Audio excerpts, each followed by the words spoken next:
technologies. You can get more details of the work TAAT is doing on their website. But in 3 years of implementation, TAAT has recorded success in deploying proven technologies to African farmers at scale, enabling them to increase yield and sustainable improvements. And I'm sure that as we get more investors working with us, we'll greatly surpass that at a faster rate. Some housekeeping before we go into the event proper. I hope everybody has received the agenda. And with all your cooperation, we'll be able to try as much as possible to stick to time. Hopefully all the presenters will be in a noisy area so every listener can hear as well. Everyone is muted, and when you raise your hand during the Q&A, we'll unmute you to speak. Please, as much as possible, make your questions as brief as possible so everybody will get a chance to ask their own question. Please have your name on your Zoom profile, as we need to identify who wants to speak. We won't be calling on iPhone 13 Pro Max or Samsung Galaxy to speak. It has to have your name. I hope you have your water, coffee, beverage of your choice ready, because this is one event you don't want to miss a second of. Thank you, everyone. And I'll now call on Dr. Martin Fregene to open the forum.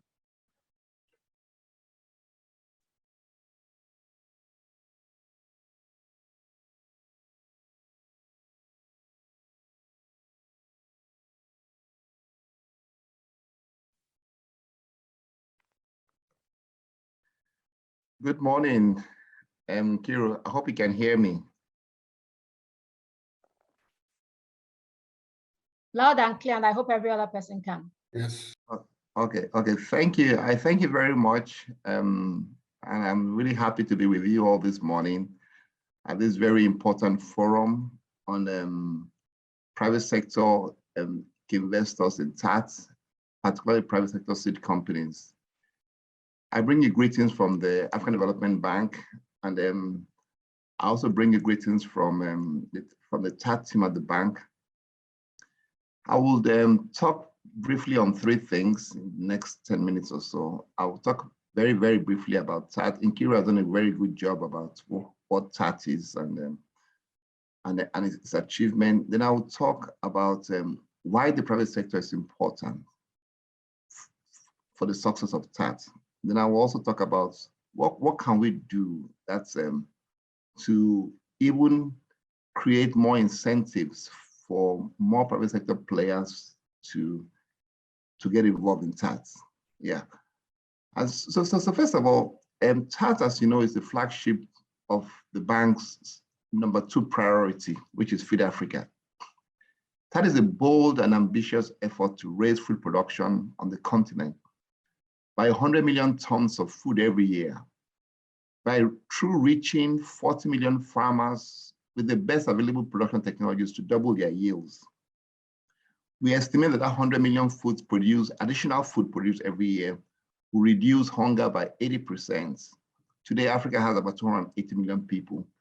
If you just take the rule of thumb that the average African eats about half a ton of food every year, so 100 million additional tons of food will reduce hunger by 80%. That's a lot.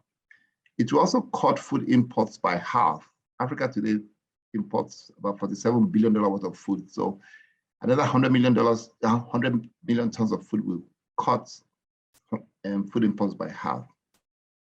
Like, since 2018, TAAT has got some very important achievements, including helping Sudan and Ethiopia to reach 50% and 80% of self-sufficiency in wheat respectively. In Ethiopia, wheat is growing in the highlands, but with TAAT's interventions, which is now grown in the lowlands. They began in 2018, 2019, and by this year, they have gone from 5,000 hectares in the lowlands to 400,000 hectares in the lowlands. This is driven by technology. Farmers see a very highly productive crop. Farmers also see a crop easy to grow. And farmers immediately also see a huge gross margin, and they get involved. So TAAT has really succeeded, as she's showing this is succeeding, but we need to replicate at scale. TAAT is about technologies, but it's also about scale. And most importantly, it's about partnerships. That is why this meeting is so important. How do we get the private sector interested and invested in TAAT. At the core of TAAT is like you had in Kiru said, that is the compacts, and the compacts actually are essentially an innovation platform. They bring together the private sector, they bring together governments, they bring together in national and international agricultural research systems, they bring together regional and continental agricultural research networks, just to ensure that farmers get the best technologies. But if you look at the history of large-scale deployments of agricultural technologies, either in Asia or in Latin America, you will notice one thing, that scaling up to millions of farmers of new technologies can only be done by governments or the private sector. And in many African countries where you have fragile governments with limited capacity, the private sector becomes a very important player. I'll just mention now very quickly what are the key, why is the private sector so important, and why we should really put a lot of effort to attract them into TAAT. Number one is the economic motivation. For governments, whether things happen or things don't happen, they get paid. For the private sector, if they don't have a market, if they don't have a product that the market accepts, they don't earn a salary. So that economic motivation is very important, not just for scaling technology, but for sustainability. There is no way you're going to have a efficient, competitive, and a successful seed sector on the African continent without the private sector. It just will not happen. The second thing is know-how. Private sector brings a lot of genetics, know-how to production of seeds and also to production of new varieties. That skill is not always easy to acquire. It's skills that often come from very long years of experience, also comes from working across several regions of the world, many different continents. So that know-how is very, very important. So two things I've said so far. One is the economic motivation, and second is know-how.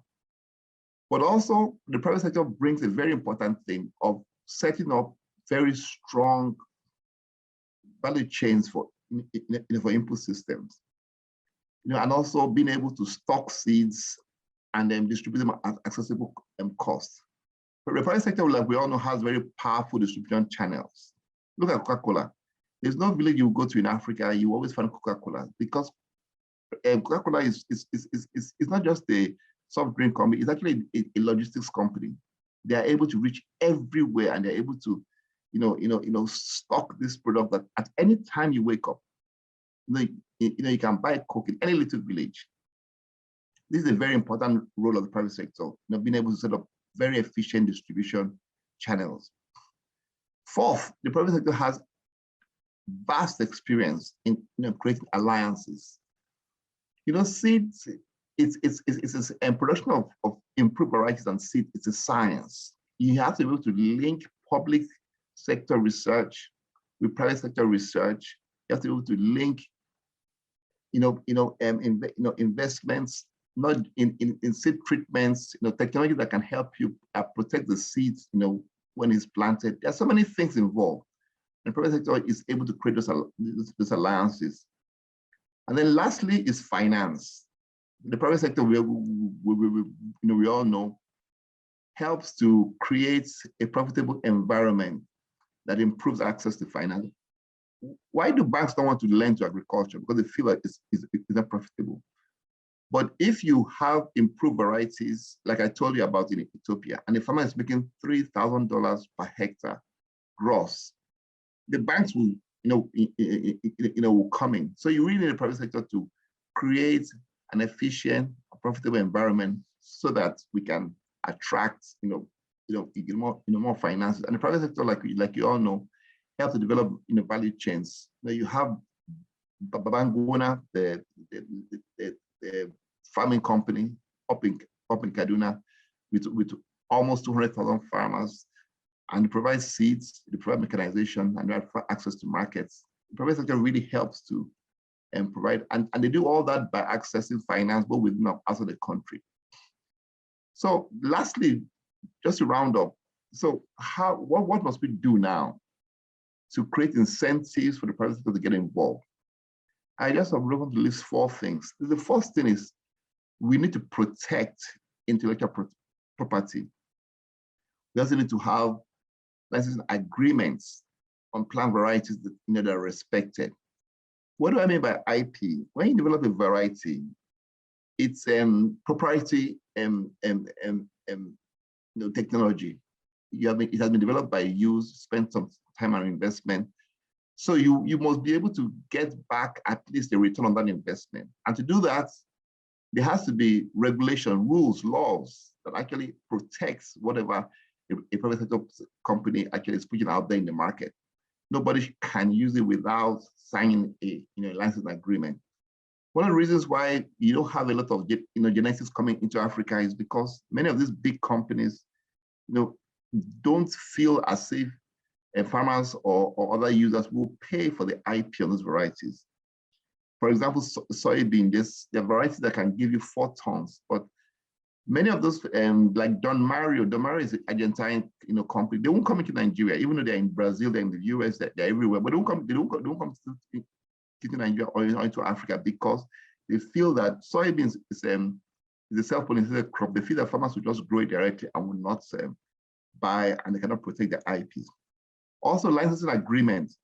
We have to be able to license varieties, certain varieties, certain areas, and so the private sector can at least recoup their investment in promoting and distributing those varieties, and not allow other people to undercut them. This is a very, very important part. I'm sure you guys will discuss it more. How do we do that? How do we ensure that governments put in place, strong, regulation to protect IP and licensing agreement? Second is an enabling environment. Seed policies and laws that enforces, seed certification and also penalizes sale of non-certified seeds is a sine qua non. It's so important because why will I, produce hybrid seed that costs so much, and some unscrupulous guy, will sell grain and will completely destroy my market because once farmers, grow the grain, so-called hybrids, and then he doesn't get the yields, next year he wouldn't. And so it's difficult to convince the farmer after he has failed. It is so important for the government to have very strong regulation of both certification and also of penalizing people that do wrong things, that do criminal things. Number 3, we need to harmonize national and regional seed systems. You see, a private sector will be more interested if it's a bigger market. Markets are, they're drivers of many things, of innovation, of investment. If a private sector knows he can sell seeds in Senegal and sell the same seeds in Ivory Coast and sell the same seeds in Nigeria, in Ghana, the attraction for him to come in is more important. So we need to harmonize. I know ECOWAS has its own regional seed system, but we need to harmonize the national seed system with the regional seed systems so that the company can, can register a seed in one country and sell it in that country. It is so important. And then lastly, for a private sector to, to thrive, that's when the seed sector, he needs continuous access to R&D, both public and private R&D. He needs a continuous access to new varieties and traits. And also he needs access to early generation seeds. In many African countries, early generation seeds are produced by the international and national research centers that actually produce the seeds. That connection between the private sector and those international and national research has to be strengthened. Anyway, I just want to leave you with some of these thoughts, and I really hope that this investment forum would, in a few years' time, lead to many more private sector companies and many more seed companies coming into the TAAT commodities. I just want to mention that if you look at the amount of seeds being produced right now in most African countries, it tells a sad story. The sad story is that the informal seed sector, well, that is saved seed or seeds, that is not certified, actually accounts for between 40 and 80%. So we really need to, if you're going to make a difference, we really need to ramp up the formal seed sector. And the only way we can do that is actually having more and more private sector people come into this sector. Thank you very much, Nkiru. I'm back to you. Thank you very much, Dr. Fregene. You have made such a good case for private investors. I feel like bringing out my checkbook. Unfortunately, I cannot afford this kind of investment. Thank you very much. You're preaching to the choir, because as a horticulturist myself, seeds are very important in all we do. And as they say in a computer, garbage in, garbage out. If you don't have good seeds, no matter the effort you put in, your yields are still going to be low. For us, even in horticulture, we end up still bringing in seeds at a high dollar variation. So it keeps costing us a lot of money. And as Dr. Fregene says, the private sector, it's so important in the development of seeds, because they have access to finance, they have structure, they have technical knowledge, and they can move faster than any government or any of these institutions can. As we like to say in Nigeria most times, what government needs to do sometimes for us is get out of the way, just focus on regulation and monitoring, so we can get back to the business of making money. Thank you very much, Dr. Fregene. And now we're open for people and Q&A.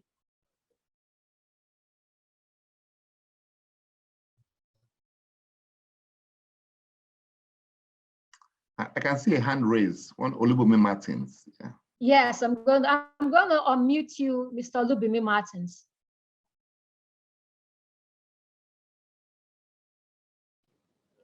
Hello, I'm here. Yes. Hello. Speak. Yeah. Yes, you can. You spoke about licensing of territories that are peculiar to certain environments. And I just want to draw your attention to an incident involving China and Ghana and cocoa industry, where we now have Ghana producing and almost perhaps outpacing Ghana and other producers in Africa in producing cocoa beans. I understand that the particular species that China is producing was actually derived from Ghana. So I just want to find out how we can possibly backdate our arrangements in such a way that licensing rights can still be effective in a way that will give some reward to Ghana for releasing proprietary information concerning the species of cocoa that has been taken over by China. My question. Thank you. Yes, Dr. Fregene. Yeah, first and foremost, the question is the cocoa varieties that have been produced by Ghana, have they been registered? Are they varieties that are protected by plant breeders' rights? If they are, and then if we can confirm those same varieties are the ones being produced by China, of course, Ghana has a strong case. There's the International Plant Right Protection organization that you can take your case to. But I think first and foremost, must make sure that the varieties in China are the same, and secondly, that these varieties have been registered, as varieties that are produced, not land races. They actually were produced by plant breeding. I see other people have raised their hand. There's one Innocent. There's also Dr. Raba, and a few others. Yeah. Back to you, Nkiru. All right. Thank you. We can only take one more person, Mr. Innocent. You've had your hand up. Don't, Dr. Raba should actually be given a chance, please. That's one of the big thinkers of agriculture on the continent. Oh, where's Dr. Raba? Okay, unmute Dr. Raba. We'll still have time to speak.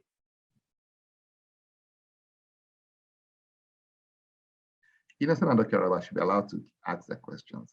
Okay, thank you. Thank you very much, Dr. Fregene, and thank you, Nkiru. And I apologize, Innocent, for jumping the queue. I will yield the floor immediately. Quick question. Congratulations on the success that TAAT, Dr. Fregene, that TAAT has recorded across the continent. My question is, how are you, do you still have a funding gap in terms of how many or how the volume of private sector investments coming into the TAAT program? Because now we have all these technologies that used to exist on shelves in these research organizations, being scaled up, ramped up across the continent, bringing value for countries and transforming lives. What's the incentive for private investors to invest their money into TAAT technologies, and how can they do this in partnership with the African Development Bank and other TAAT partners? Over to you. Yeah, Dr. Rabah, that's a very good question. And in fact, we were in the field in Ethiopia, in the Awash Valley, and that was the kind of questions we're asking, that given the fact that there's so much demand by farmers for this, how do we get the private sector to get involved? I think first and foremost, there are two primary ways you can do that. One is this: what is happening today, the Investor Forum. So you provide the private sector the opportunities that exist. Like any private sector who actually goes into seed production in Sudan and in Ethiopia will make money, because the demand is just huge because of the increased acreage. Yeah. So there's need for this kind of what I call seed fairs, where you come and actually see what's being done and see what's happening. So that's one. The second thing is you also want to de-risk, for the investor to come in. And what I mean by that, there must be demand and there must be supply of those improved seeds. First of all, you have to have demo trials, that the private sector can see, and that the farmers can see that indeed these are really, really good. These seeds add value. These seeds actually have an edge in the market. And then, of course, there has to be supply. The early generation seeds has to be done properly. Otherwise, it's difficult for the private sector to come in and do 3 years of bulking of seeds. You have to first of all go pre-basic, basic, and then certified seed. It's hard for the private sector to do that. But if the private sector sees an immediate source of basic seed, he can now say, okay, I'll do certified, and then so you need that early generation seed system in place.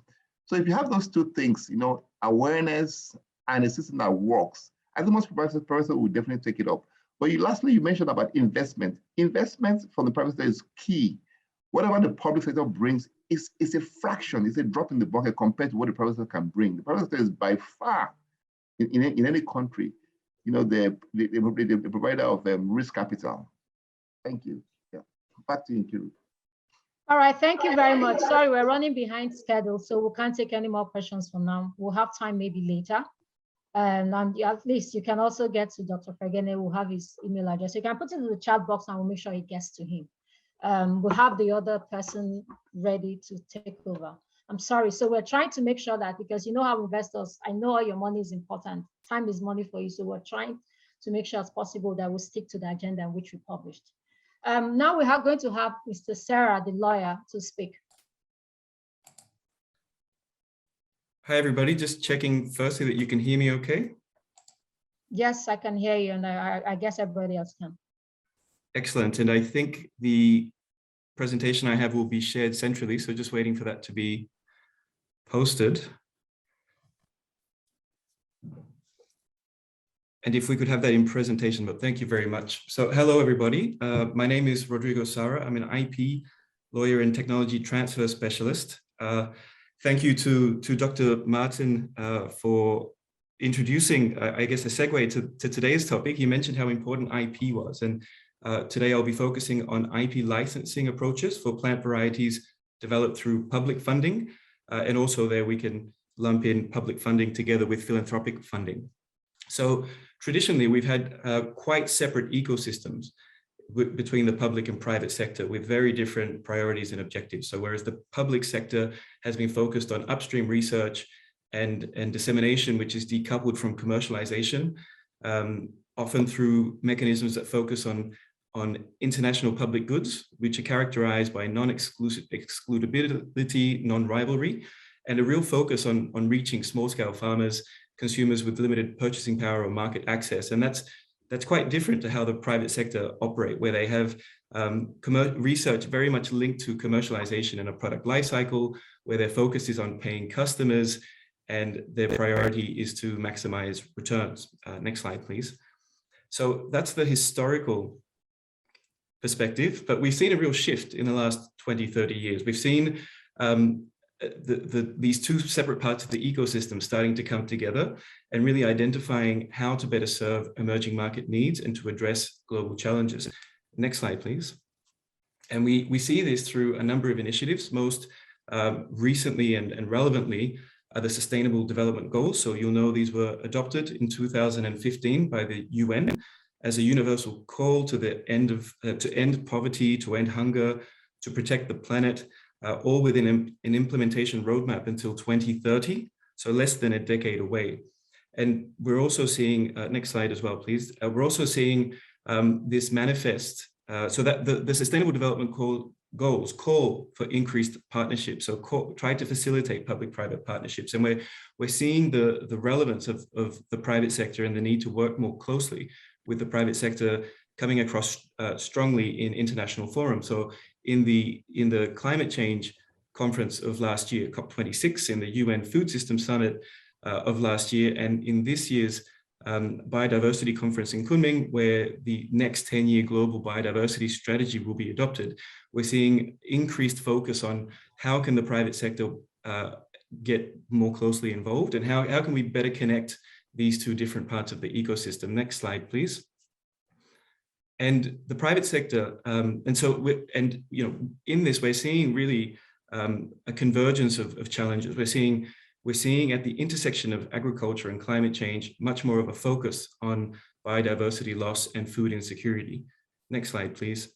And this is as much a challenge as it is an opportunity for the private sector. Next slide, please. So we've got animation, so we're cycling through, but a lot of these multilateral initiatives, so the Climate Pledge, Business for Nature, multi-stakeholder initiatives that are focused on facilitating interaction between the public and private sector. We're also seeing large companies, particularly multinationals, really incorporating public elements or public good objectives into their strategy. So you might be familiar with PepsiCo's strategy on performance with purpose, where they really integrate products, planet, and people, and with a relevant performance matrix to accompany it. And likewise with Syngenta, that has developed a very comprehensive roadmap for in the form of the Good Growth Plan. And so increasingly companies are aligning themselves with the Sustainable Development Goals and introducing credible metrics to actually measure their performance. Next slide, please. And this is the context in which we're looking at TAAT. It's really, next slide, please, a multi-stakeholder mechanism focused on joining the dots. It's quite a complex ecosystem with varieties coming from a number of different public sector organizations using both public and philanthropic funding. Next, please. So a broad range of plant varieties.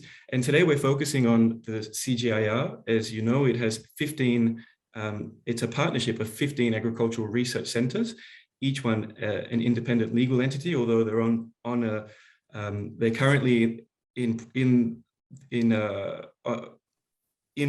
they have an integration process in place, which means that they will act in a much more uniform manner. But historically, there have been 15 independent agricultural research centers. Next, please.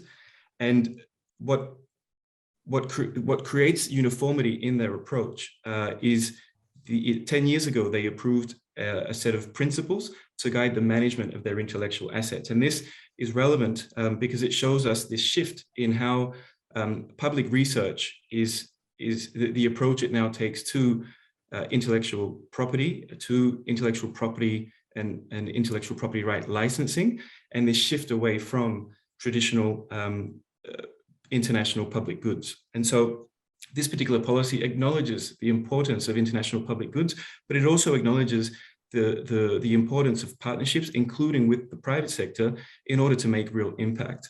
And so it shifts the focus away from the really diffuse concept of international public goods, which are, there is no uniform definition of what that actually is, and really much more outcome-focused approach looking to maximize global access and impact. And it does this by requiring, the default position is prompt and broad dissemination, so open access, but it does allow restrictions to global access where these are justified. And these are in the form of restricted use agreements for licensing in third-party technologies that may have restrictions attached, also for licensing out commercial products, including plant varieties, using limited exclusivity agreements, and also permitting the application for IP protection in the form of patents and plant variety protection.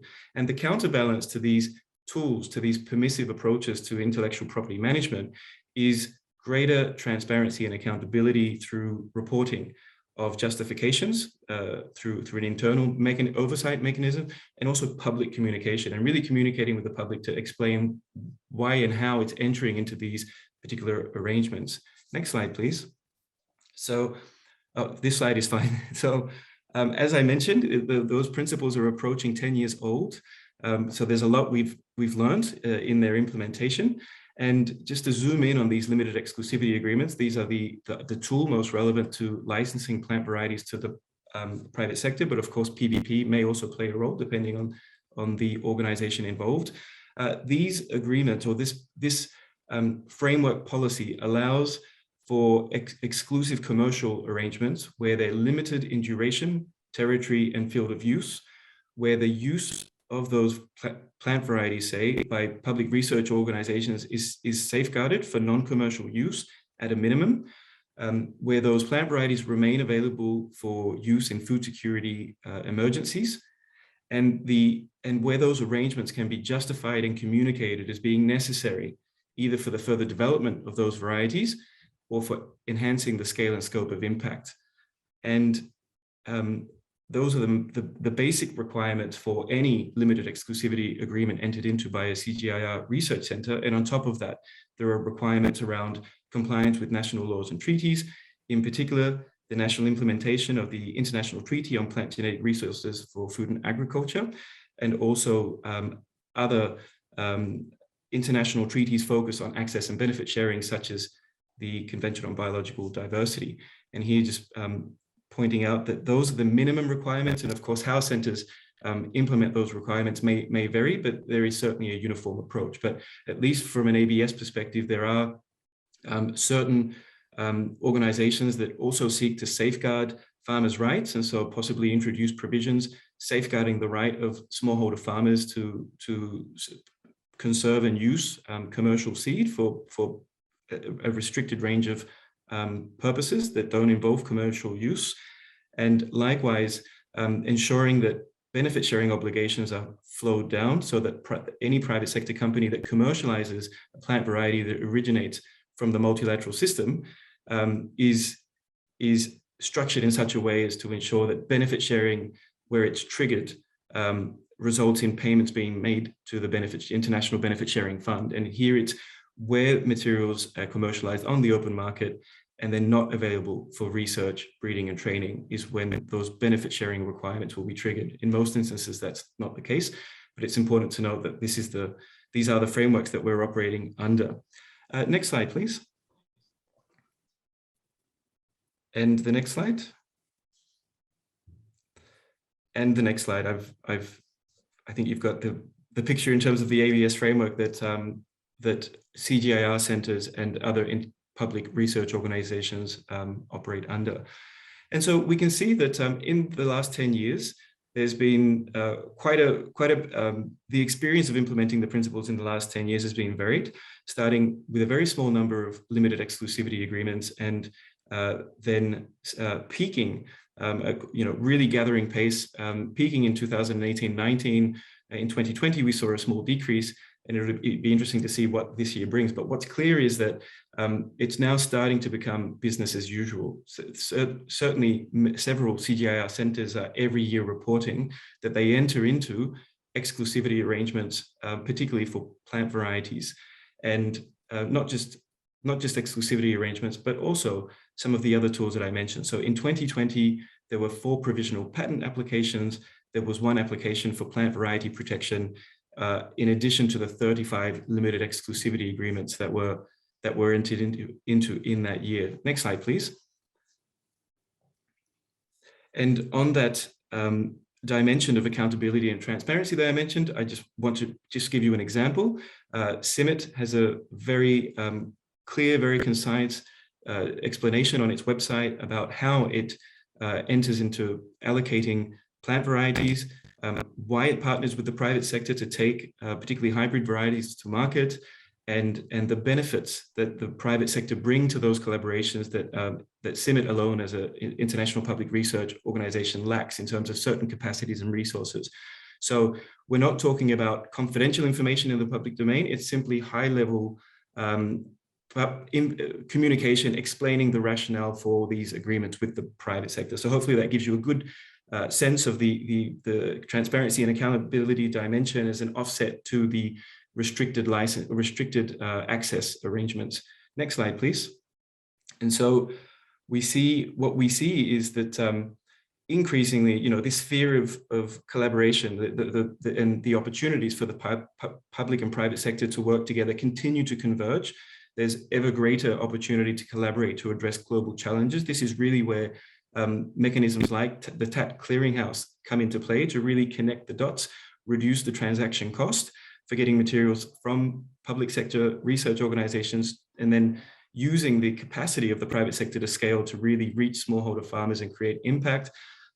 Policies such as the CGIAR's IP policy are really lubricant in that in that system. They're really a bridge to help bring these two parts of the ecosystem more closely together. And the take-home point is that they're quite permissive in terms of what organizations are able to do, and that there has been a significant change from that traditional approach of really just, you know, the private sector and the public sector operating independently of each other.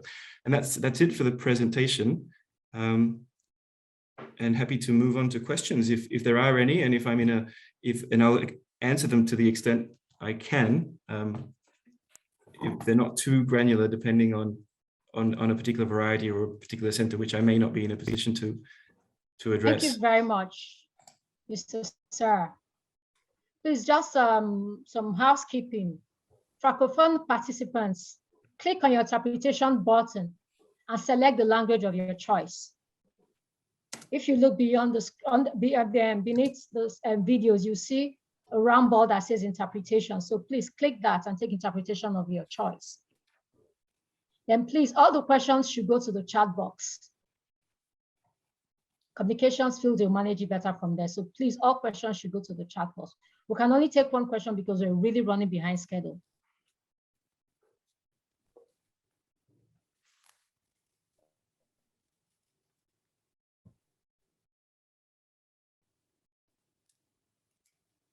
All right, I can't see anything coming. We can have time later to ask your question. Either your presentation was well explanatory or it blew their minds. They have nothing to ask, Mr. Sarah. So let's move to the next person. Mr. Frederick.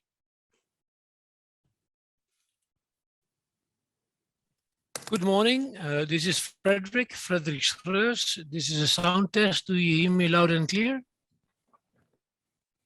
Yes, loud and clear. Okay, perfect. Then I will ask the IATA communication unit to. Okay, you're already there. Perfect. Well, ladies and gentlemen, good morning. My name is Frederick Schreurs. I'm the Business Development Officer for the TAAT Clearinghouse. I'm working now 6 months for TAAT. And this is a very interesting interactive activity, what I'm doing, because I'm working very much on scaling and licensing concepts by the private sector of technologies coming by the compacts. And I think compacts were already clearly described earlier, and so I will not go into this. I will go to the next slide. Next slide, please. Next slide. Please, hello, can you go to the next slide and to the presentation mode? Okay, now, well, what we have done so far and what we have not done in the past, I will highlight that a little bit, because as in the early presentations was mentioned, yes, it is very important to have an interaction with the private sector. Absolutely, no discussion about that. 1 second, something is blocking my screen now. It's very important to have an interaction with the private sector, but some of our innovation were developed not with the stages I will present you now. Actually, it's cut into two clear stages. One is a feasibility stage, and one is a commercialization / scaling licensing stage. Keep in mind, not all technologies can be scaled out to private sector. This was brought up already a few times earlier today. Important is they are not bad technologies. They're simply not attractive for the private sector because they generate no income. They are not generating any return of investment for the private sector because at year end, the private sector needs to have a profit. And that's the simple bottom line we have to live with. Some people say, yeah, but it's a social responsibility. The private sector takes up their social responsibility. I will highlight a few of those areas where they have to do this, but it's not a government. It's a complete different mechanism. So what the first thing we do is we do a market survey, and we, one slide back, you're on the wrong slide. Please go one slide back.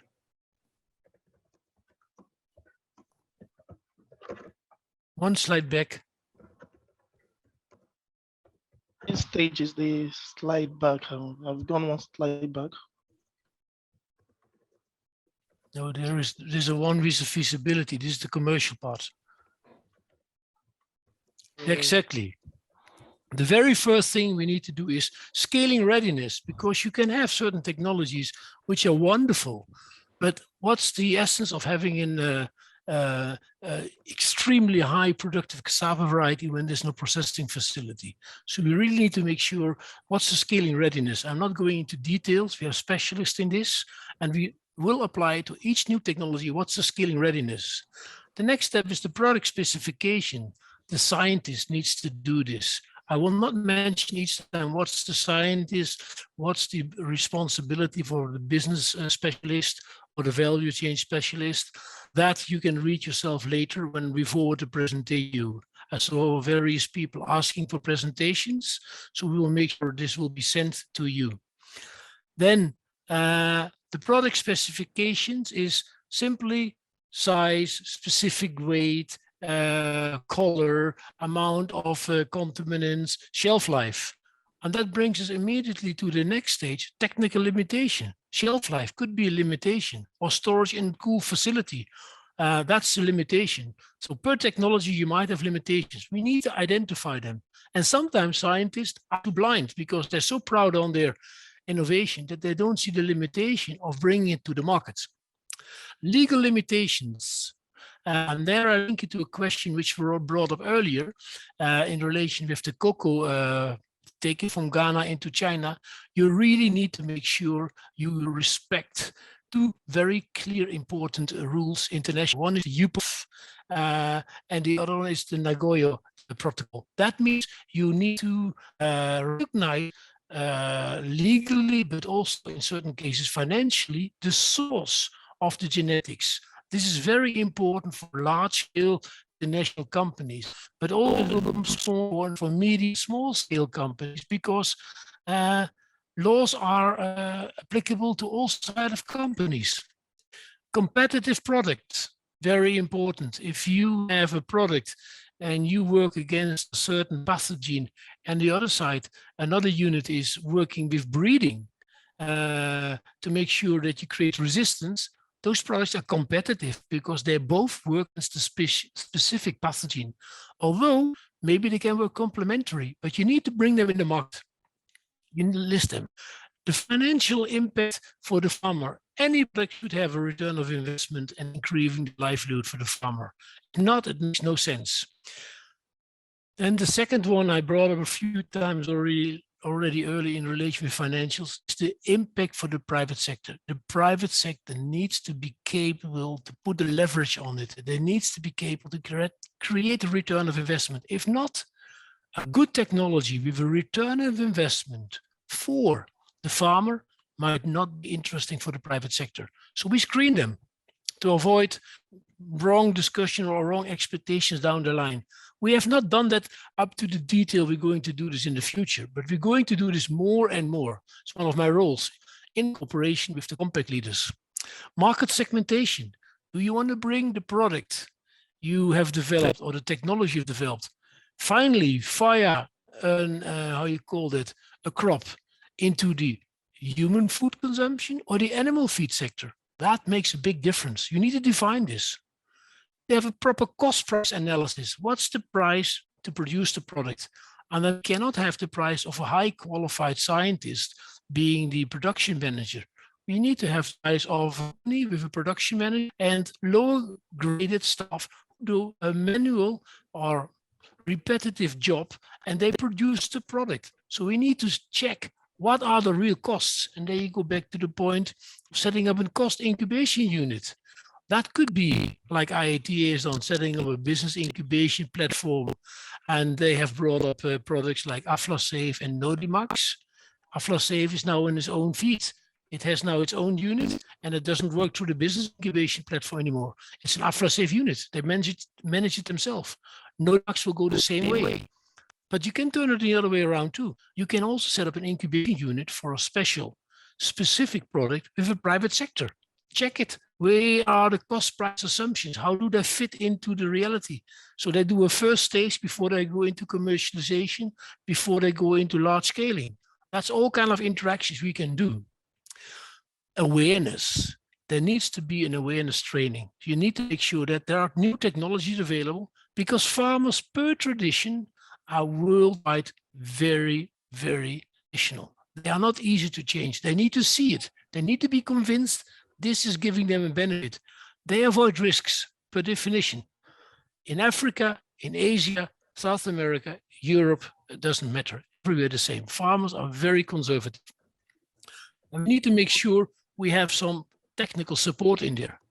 And a very important point, I think it was brought up already, and I think Rodrigo, Mr. Sarah brought it, that CIMMYT is quite active. You need to identify also when you have a commercial license, where each percentage of income generated through the license goes back to the unit which has developed the product, because they should be indirectly rewarded, and that should be defined from the beginning on. It's a very important point that you give recognition also in a financial way to the research unit which has developed this product. Next slide. Next slide, please.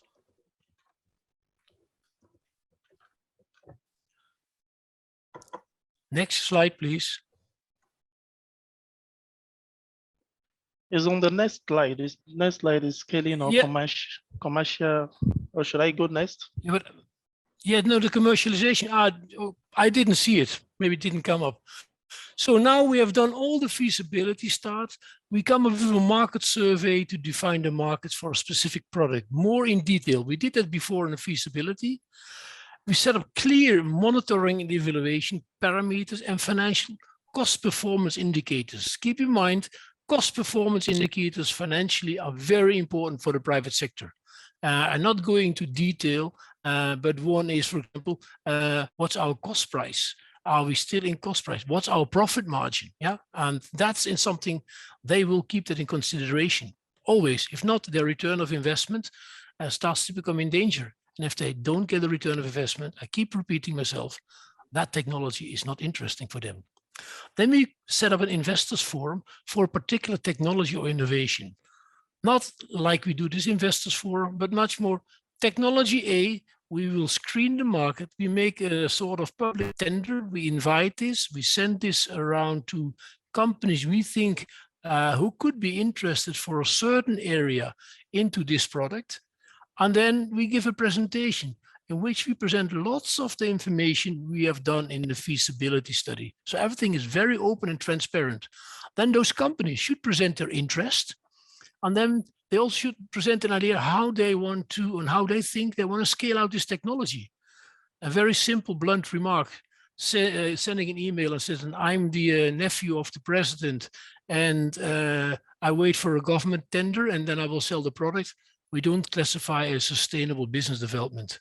That's a one-off. So we are very keen on that one. We need to make sure that you have an organization, a structure in place so you can do the scaling out. That's very important. So once we have that identified, we make a selection of 2 or 3, and then we work with you towards a business plan. And then finally, we will select one company for a certain region who will do the, who will do the commercialization, scaling out of that technology. That's the plan. It could be two also. You could divide a country in two areas, or it could be that you do this country and you do that country, or a group of countries when the product has to be produced regionally. So there are different options. We come up with the business plan development per country and market segment. That's all put together. And we make a technology agreement and a transfer agreement. In this is also a business development plan with the investor. And now comes very, very important. Those three, I keep saying important every now and then because all those things are important. But the 3 points I list now are key for a success. You agree in your contract on targeted monitoring and evaluation data and financial KPIs. So that means with the technology support from the complex, from the scientist, the private sector needs to deliver on it. If not, we cannot keep his exclusivity. We cannot keep his protection.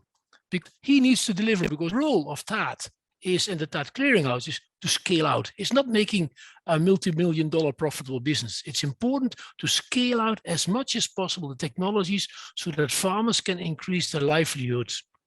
And that is key. So we also need to include delivery sanctions and an exit strategy. If our private partner is not delivering on the agreed monitoring evaluation data and financial KPIs stretched out in the business development plan and the transfer agreement, we have the discussions and we might end up to agreement because he or she is not delivering. And again, there in that agreement, all should be very clear identified which percentage of the income will be paid back to the research units which developed the technology. Well, this is in a nutshell, like to screen technologies and how we like to interact with the competitors and make sure that we do a maximum scaling. Later today, in the session with the private sector, we will present you some cases because the moment we started to send out this innovation and send innovation to companies personally, some companies already reacted on it, and as outcome from this investors forum, we will start working already with them on certain technology transfer agreement and business development plan. So I think we're on the right track.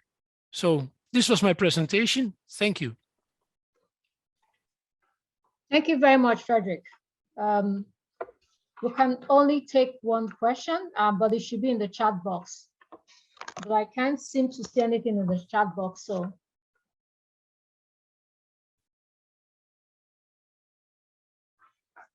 Then we'll have to, there's no question in the chat. Oh, okay. All right, Jan Joppers, we said no hands raised, but let me. Okay, thank you. Yeah. Can you hear me? Yes, just a quick one. Yes. Yes. I want to make a remark. I think one of the first things when you start developing varieties is know the market. Because from the market, you will get to breeding targets. I think one of the big traps is that we let scientists come up with the product specification. In my experience, you can really invest a lot of time and money and be off target. So you need to know your market. Mr. Jan, you're not coming out clear. You need to be close to your mic. We can't hear you properly. I am pretty close to my mic. Can you hear me better? No, we're still not hearing well. That was why, because we know there's going to be some of, that's why we'll set questions in the chat box. Everybody can read it. Okay, never mind. All right. Okay. Thank you. Nkuru, I picked up part of his questions. Can I give a short reply? Yes, if you did, I don't yes. sure I have it totally, yeah, but I think a short reply. Yes, that's yeah, fine. I picked up part of the questions. Mr. Droppers, I think you raised a very important question, and within the research center, they realize this very much. What wants the market? And that will change. There's a program in place now, which is called Excellence in Breeding, and that is now very much interacting with the market. What should be bred, what should be made for the market, and what the market really wants. And one of the roles of the clearinghouse will be also to act as brokerage, to interact also with the private sector and ask the same questions. Well, we have this moment, we have this available. But if you could make your selection, and it'll come this afternoon in the private section, if you could make your selection, what would you ask? What should we develop for you? And what is your commitment if we develop this for you? So your question is from, do you do a market study and do you feed it back into your research?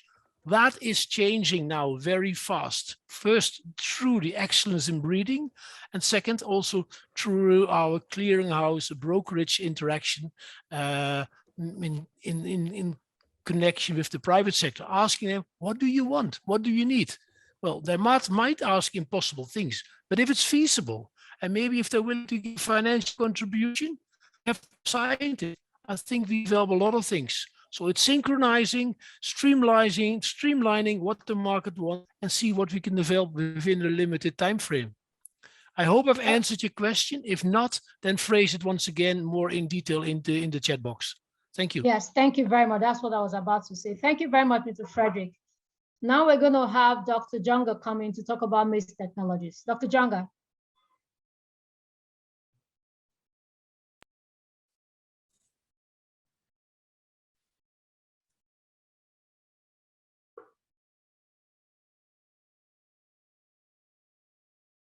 Hello, confirm you can hear me loud and clear? Loud and clear, you can start. Yes, my name is Mnyaradzi Jonga. I work for ATF and I'm part of the product development and commercialization team. And in the TAAT family, I coordinate the maize compact. I'm going to talk to you about the opportunity to enhance productivity and stabilize maize production from using drought tego maize hybrids developed under the WEMA partnership coordinated by ATF. Next slide. Conventional breeding techniques were used under the WEMA partnership to develop over 120 new drought tego hybrids. And these hybrids are valuable assets for mitigating the impact of dry spells and low rainfall that occasioned by climate change largely. And the drought tego hybrids have been shown to increase productivity and stabilize production so that farmers are saved from complete failure of the crop when there is low rainfall or drought. And next stage, next slide.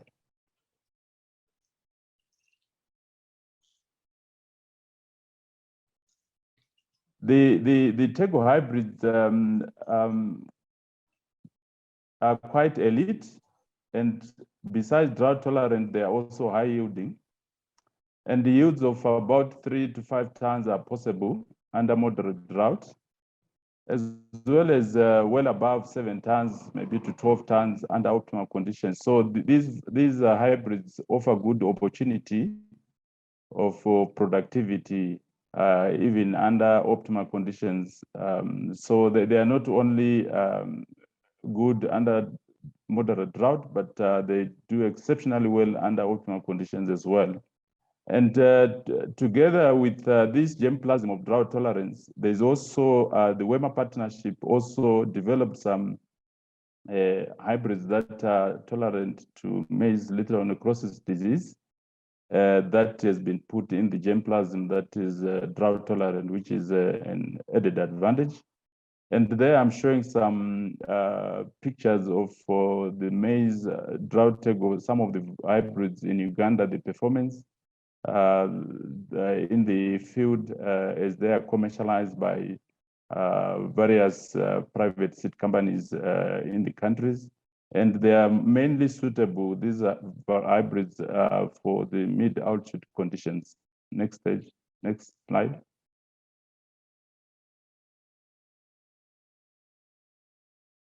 This slide is just showcasing some of the performance of the drought tego hybrids across countries. Like in Tanzania, we're working with already with seed companies there. achieving such high yields of 9.5 under to up to 10 tons per hectare with those various hybrids. And this shows some the grain quality, how it looks. And even in Nigeria, the performance of the summer 62 and 63 that were released there, getting 8 tons per hectare in Nigeria. And also even showing the linkages with the market, where in Kenya, the linkage with millers producing high quality maize flour from the drought tego maize hybrids. And I wanted to add here that also we worked with AFTB and the TAAT family also to treat some of the drought tego maize hybrids with Fortenza Duo to protect against fall armworm, and it worked to protect this the crops maybe up to 3 weeks after germination. Next slide.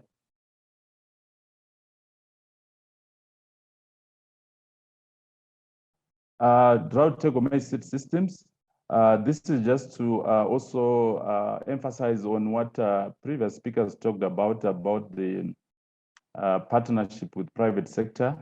We've seen that licensing drought tego hybrids to private seed companies for commercialization helped us in achieving delivery of the seed to the farmers.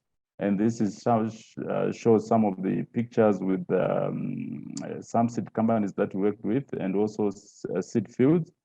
And I just want to quickly mention that these hybrids come, we have single cross hybrids as well as three-way hybrids, but with more proportion on the three-way hybrids.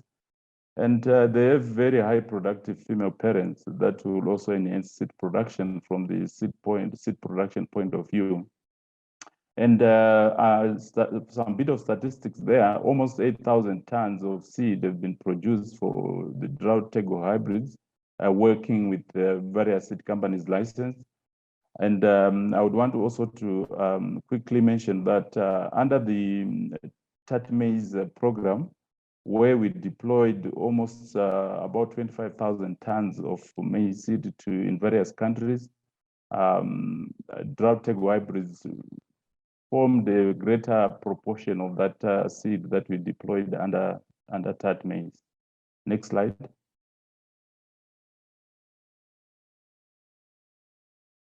Again on seed production, so that for viability of seed businesses here, I'm showing some examples of the yield potential of the female parents.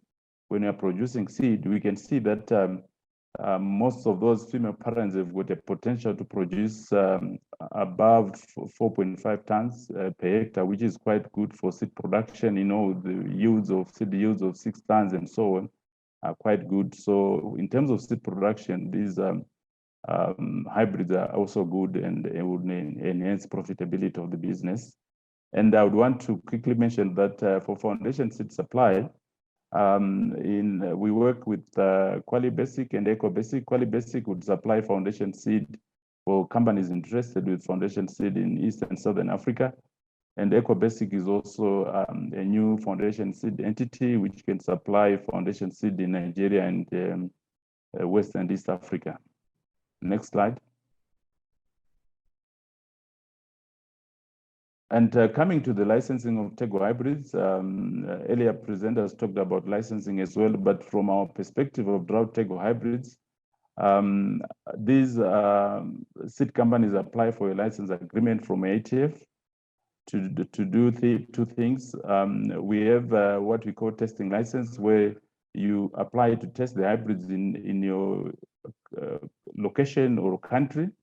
And after testing, then you select or identify adaptable hybrids, then you come back for a commercial license. But the testing would also allow you to register the variety through NPTs of the respective countries if the WEMA partnership had not registered the variety already.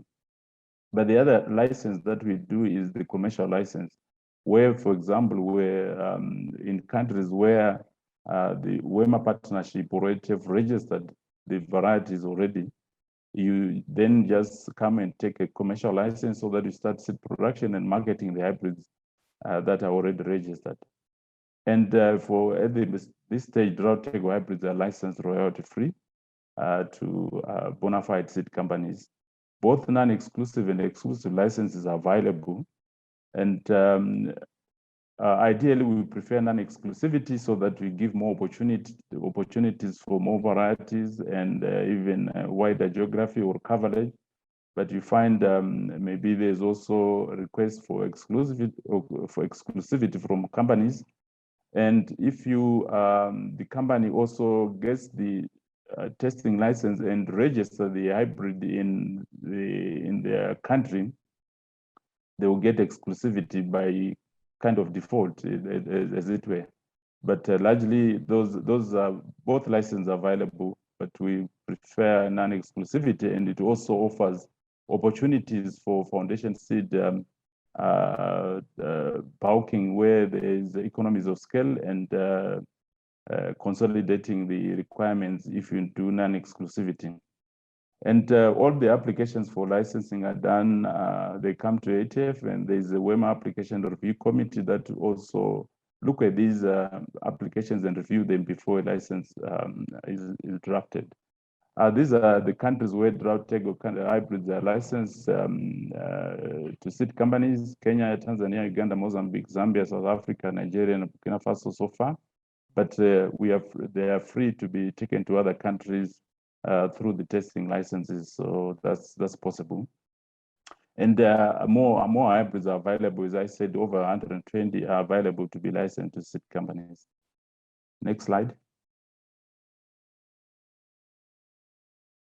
There, I will not go into details, but I just took some part of the hybrids available to show their attributes and adaptability, the yields, and so on, and the grain type. But we have a whole lot of these characteristics for various hybrids that were released through the WEMA partnership. Next slide. Just at a high scale, potential income from maize grain. This one, we are looking at maybe an assumption of maize grain at $200 per ton. And when you look at national average yields that we are achieving in various countries, maybe you look at 1.5 tons per hectare being a common figure. But we are saying with the drought tego hybrids, the potential is quite high. And assuming we push the yield to 5.5 tons using these drought tego hybrids, then the gross income, you can calculate the gross income from 1.5 tons, which is about $300 a hectare, and gross income based on 5.5 tons per hectare, 1,100. So there's a good difference there. I didn't factor in production costs and so on to become with maybe the profit, but because they can vary in different countries. But this shows the potential that is there. Even pushing yield by even 30%, you can also increase your gross income per hectare. Next slide. Yeah, thank you. That's the end of my presentation, and there's more information on the pitch that can be shared with participants. And these are the contact details for companies that wish to license these drought tego hybrids that are available. Thank you. Thank you very much, Dr. Jonga.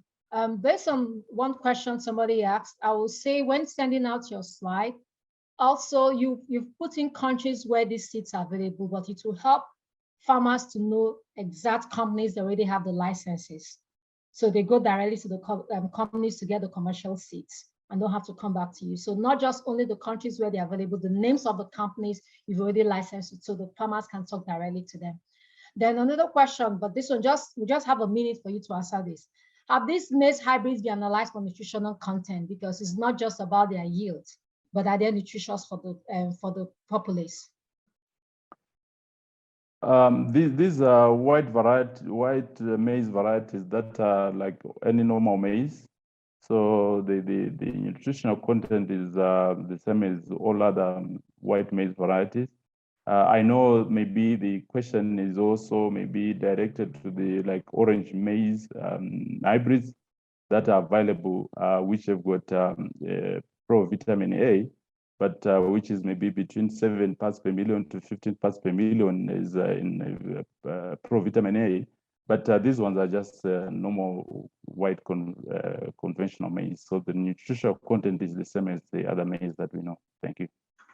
Thank you very much, Dr. Jonga. And he puts in his details, so put in your questions in the chat, or you can email him for more details. Thank you very much. Now we're going to have Dr. Ernest Asiedu talk about rice technologies. Hello, good morning, everyone. Good morning. We can hear you loud and clear. Okay. I believe the slides are being shown from your end. It's not yet up. Okay.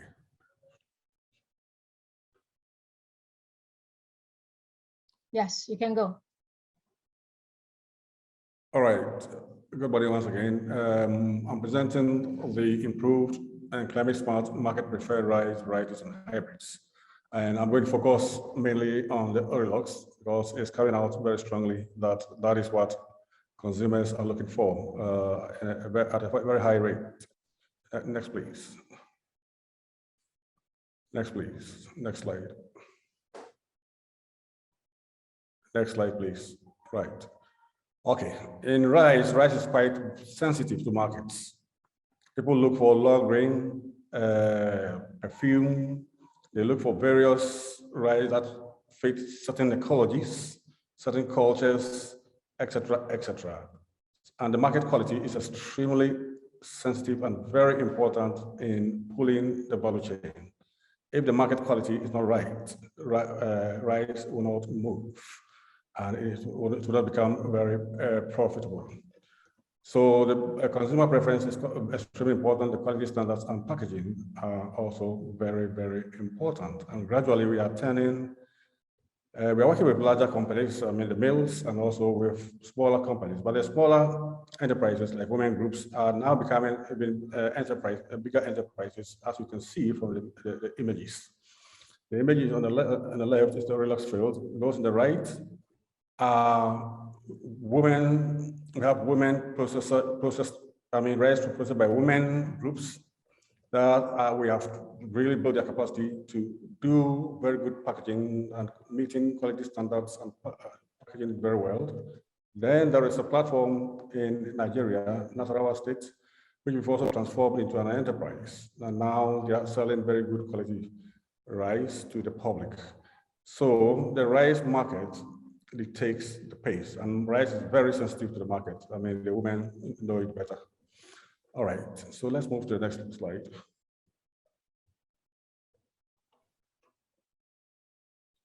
Okay, through TAAT, we have deployed so much varieties, in fact, 17 varieties to 15 countries, to 51 enterprises within the continent. And the reason why I was focusing on Orioles, as you could see, we have two main centers. In fact, we are bringing our center in Madagascar also on board in terms of seed production and deployment.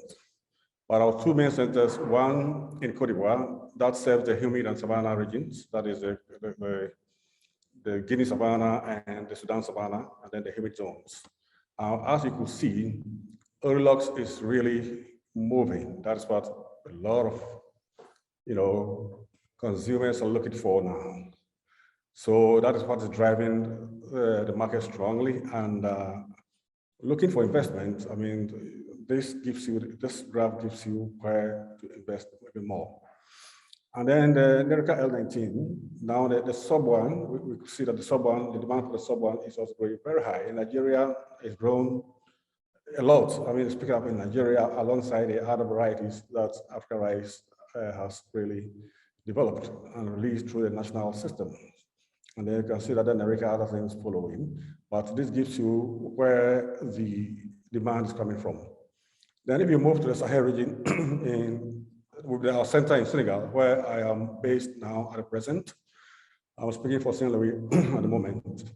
You can see the Sahel variety. The Sahel varieties are bred especially for the Sahel zone because of their tolerance to salinity. I mean, the Sahel soils are salty. In Saint Louis, you could see the salt almost floating on the surface of the water. So the Sahel 108, for example, and Sahel 210 are very, very popular in terms of meeting the needs of the Sahel region.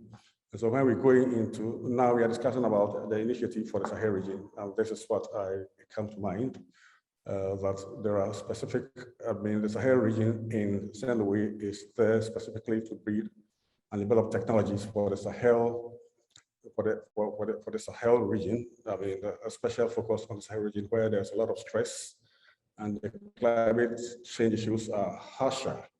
So these technologies in terms of the varieties and the agronomic technologies that are being developed here are really targeted at these harsh conditions in the Sahel region. But again, I'll move to the hybrids, which is the game changer. Africa Rice has 4 hybrids, and we have tested and we have demonstrated with the private sector, and they're proving to be very high and very superior, even under the condition of the private sector. Normally, we do our demonstrations with the seed enterprises, and I must say that we are working now with almost 49 seed companies and enterprises. 12 being in Nigeria. In Nigeria, we're supporting them a lot through the TAAT. And if you look at Cote d'Ivoire, for example, they are getting the yields up to about 9.4 tons per hectare from the hybrids. Mauritania is where we are getting the highest yield so far. Mauritania has a very special climatic condition that makes the hybrid very, very, very productive there. They're going up to 14.4 tons per hectare. In Nigeria, we are getting 11 tons per hectare, and in Senegal, we are getting 7.3 tons per hectare. And this is where intellectual property comes in. The hybrids are there. They have developed, they are performing, they've been tested, they are good, they are, I mean, aromatic. In Senegal, one has been released, I mean, by Senegal. Senegal is the only country that has released. But, you know, the hybrids, as we've heard from our intellectual property experts, need really the multinationals and the big companies who have the muscles to multiply and market the hybrids. So this is where we will need the intervention of the legal experts, the IP legal experts, to help us to really license it to the bigger companies, multinationals, etc. And I was happy to see the similar experience, because way before we were talking about developing technologies for public goods, which conflicted with all these arrangements. But now I think we are making a breakthrough that going into license and should be the way. Otherwise, some of the technologies will be still on the shelves. So coming to this forum, one of my objectives is to really talk strongly about getting extra support. Although we are talking with ATF, we have agreement with ATF, they have legal experts on the, we are talking to other intellectual property institutions. But I think this forum also has brought experts that we can focus on TAAT technologies being moved forward through the intellectual property arrangements. So it's a very important and also timely that this has come out, because this is where we are now, and we need to move it. And that will change the landscape of rice production on the continent. All right, next, please. Next slide, please. Okay. On our own, we have started some arrangement with our private sector partners. In our database, we are working with 76 enterprises who are in our database. For those who have committed themselves, we have constituted the consortium for rice enterprises and millers. And as of now, we have 41 memberships. And we meet occasionally, and now we meet using the virtual means of communication. And we've come out with arrangements as to the contribution in terms of to rice sector development. We have through discussions we've had with them, they've come out, together with the private sector partners on the platform that we have, a suggestion of arrangement for platinum and then gold and then silver. Then there's also arrangement for royalty and licensing. And especially the hybrids where the licensing is key, and possibly the high demanded varieties where some kind of arrangement can also be made. This is where we are now, and you can see that we need to really move here through the licensing arrangement to get the big companies, multinationals, to come in and let the hybrids take off very strongly. So we have some arrangements with our partners, the private sector partners, in terms of their contribution to rice sector development and genetic improvement and seed supply or genetic material supply. Then the hybrids becomes a challenge there when it comes to licensing, etc., which we are, as I said, we are talking ATF regardless of that. But here provides opportunity for us to move this model also forward.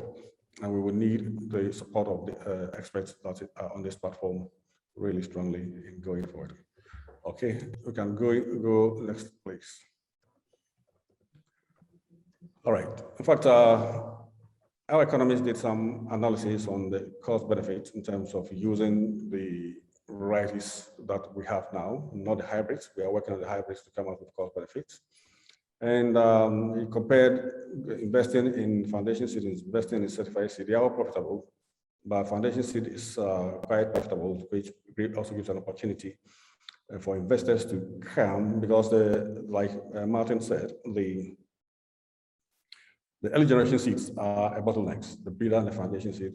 Here in Senegal, and the source of breeder seed now, depends on Africa Rice Station here. They were telling me even the now what the supply sometimes has some challenges. So we need to build their capacity and also support, give some backstopping support to the system. And here it's not only Senegal, that depends on the Sahel station, but the whole Sahel region is profitable. A lot of investment can go in foundation seed production as well as certified seed production. They are all showing profitability. This is a net profit that we are showing.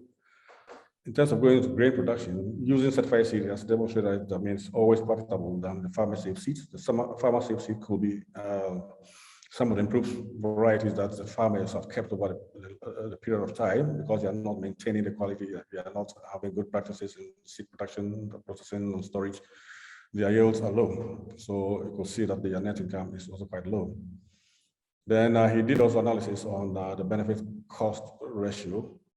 And you could see that in all cases, foundation seed, certified seed is investing, you subtract your investment from your cost. You still, the ratio, you put a ratio together, your benefits divided by your cost. It's still positive. Still high. So in all cases, being foundation seeds and certified seeds, the return to investment is positive. For certified seed and farmer seed, they are all positive, but you can see the certified seed is far higher. So it's worthwhile promoting these varieties that I've talked about, and also going to the hybrids. I believe these graphs the patterns will change. Going to the hybrids, which will even be higher than going there. Next slide, please. Okay, this is our page that we want to show to you. But before then, I'm going to what I developed. I call it the rice self-sufficiency map. When looking at the map, it tells you where we are in terms of rice self-sufficiency on the continent. Where you see dark green means that they are 75 to 100% there in terms of rice self-sufficiency in those countries like Nigeria, Egypt, Mali, yes, and then Tanzania, Mauritania. They are all very high in terms of rice self-sufficiency. Then followed by the lighter green, which is between 50 to 75% self-sufficiency. Then the lightest green is between 25 and 50% self-sufficiency. And then the 0 to 25 is the yellow. Those which are not really colored, some of them are extremely low, some of them possibly haven't got data, but mostly they are all low in terms of rice self-sufficiency. So this tells us that we also have a lot of work to do in terms of moving them into the lighter greens and the deeper greens. And those who have the comparative advantage should also do more and also export within the continent. Those who have irrigated areas, like you go to Mali, they have the office of Niger, the office to Niger, where they have irrigated area. I think the total size is about 1 million hectares, but they have developed about 400 hectares. If we come to the Senegal River Valley, it's also irrigated area, a large size of land irrigated under rice, where rice production is very profitable, very lucrative, and very vibrant. So the countries with comparative advantage can produce more and then market within the region or within the continent. Looking at the page, it describes the Orylox that we are pushing because of its aromatic character and some very good attributes. In fact, there are 6 Orylox varieties, but Orylox 6 seem to be coming out very strongly. They're high yield, then they are also good, have good grain quality. They have acceptable organoleptic properties, that's the cooking properties, etc. The aroma, etc. Are things that consumers are appreciating, and then the consistent performance in terms of yields and in terms of the grain quality. In terms of agronomic characters, they mature in 100 days. That's short duration, so you can grow multiple crops. Just about 3-4 crops. If you are in Office de Niger in Mali, you can go 3 crops or even more. So the returns to investment is quite high in those areas, and I'll show you why they are high. Then the potential yield is about 6.5 tons per hectare. They are resistant to diseases and the insects, and as I said, they are aromatic. They are targeted at the lowland irrigated ecology, and they grow in most parts of the sub-Saharan Africa. The problem being solved down there is the good grain quality that consumers are looking for. And I must say that our post-harvest specialist has put the losses in rice production is a very high level. That is the qualitative and quantitative losses. The qualitative losses reduces the value. And putting the two together, qualitative and quantitative, is about 42% losses. You can produce the grain and nobody will buy, or they will buy at a lower value. So we need to work on the post-harvest quality very strongly and pulling the market along and pulling the value chain. Then the Orylox has very high consumer preference, strong, is a contributor to import substitution together with the other varieties, but you will see those varieties that are pulling the shot. Then the high yielding potential, 6.5, it's not bad, unless the hybrids are higher than that, and also the ability to grow it 2, 3, 4 times in a year. It's also stimulate the seed business. Now the seed enterprises are coming to us for them alongside the Nerica L19 sub-1. And then it creates opportunity for the women processing enterprises. And the women, because rice is quite sensitive to market quality, the women that we have, like the Boake women group, for example, women groups, what they are doing is marvelous, and I've written a success story about it. They contract seed producers to produce seeds for grain. Paddy producers produce paddy for them to get quality paddy, so that because they have seen that once they get a quality paddy, the process quality is good and the market will accept. So they are really driving the value chain in Cote d'Ivoire. The women contracting seed enterprises and linking them to the farmers on the platform to produce good quality paddy, because if they don't get good quality paddy, they don't get good output. So that is a great story to tell there. So in terms of some kind of cost benefits. In Senegal, as I said, the Senegal River Valley, you can get about 1,247 as an income, and also about in the off season, that's the dry season, the irrigated area, and then 921 for the rainy season. In Mali, offers to Niger, you can get about $631 for the off season production and the irrigated system. That gives you a very high profit. And then the production and the irrigation using, okay, the first under the off season and the irrigation and is also high, as well as under the rainy conditions. I mean, the average is about, let's say, about $700 per hectare. So it's quite profitable. I mean, in those intensive irrigated systems, one in Senegal and one in Mali. So this is where, I mean, wherever there are comparative advantages, that's where we can also focus, produce more, and then export within regions and within the continent. So going forward, the emphasis, we're going to focus more on the hybrids. That's give us very high returns. We believe that we are still working on the cost benefit of the hybrids, and we believe the yields that we are getting, it should be very high. So at this point, I will end my presentation, and I thank you all for your attention. All right. Thank you very much, Dr. Sedu. Because we're running really behind schedule.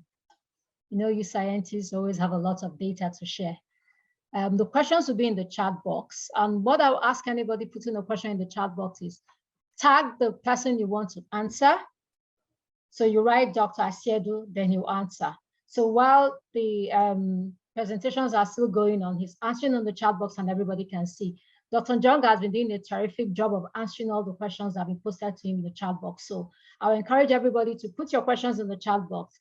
As other presentations are going on, the person you want to answer will answer it, so all of us can also have access to it. At the moment, we're going to go to the wheat technology. It's going to start with a video on wheat technology, so about 5 minutes. Then after that, Dr. Zewelde Bisha will talk. IT team, can you start the video on wheat?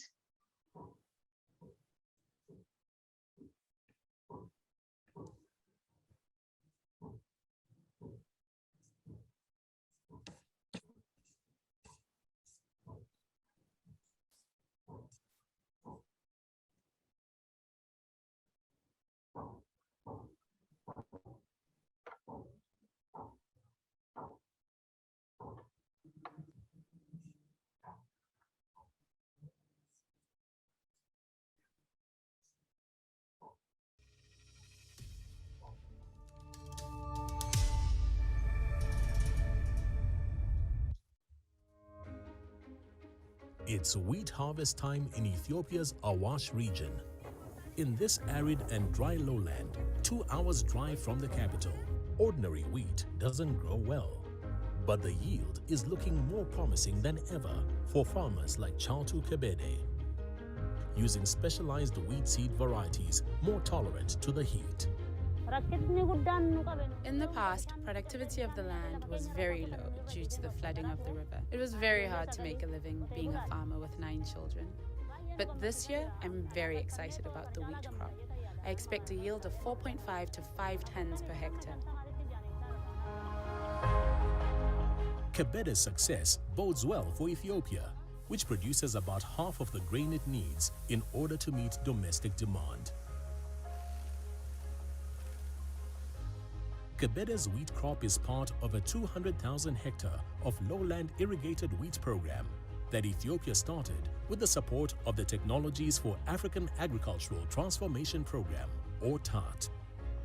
To date, the program has planted 20,000 hectares in the lowland and reached 28,000 farmers. TAAT's expansion of Ethiopia's wheat growing areas into the arid lowlands with a heat-tolerant and higher-yielding wheat variety could see Ethiopia become self-sufficient in wheat production within 5 years. It's a great success for me. Wheat production is life-changing. With the support of the government and TAAT, and in collaboration with other farmers and unions, we have a plan to buy a tractor and a combine harvester. Climate change, population growth, and COVID-19 related lockdowns are challenging African countries' ability to produce more stable crops. But TAAT, operating across 9 food commodities in more than 30 countries, is helping Africa build back better. Its programs have reached more than 10 million households. They ensure food security, fight malnutrition, and improve livelihoods. TAAT aims to produce an additional 120 million tons of food and lift 130 million people out of poverty. In Sudan and Ethiopia, hundreds of thousands of farmers now plant heat-tolerant wheat varieties that are rapidly boosting food security. In its initial phase, the TAAT's Wheat Compact has already produced 110,000 tons of certified seeds of heat-tolerant wheat in Ethiopia and Sudan, reached 1.5 million beneficiaries in 7 countries, 40% of them being women, increased the average production by 40% per hectare, and created around 113,000 new jobs.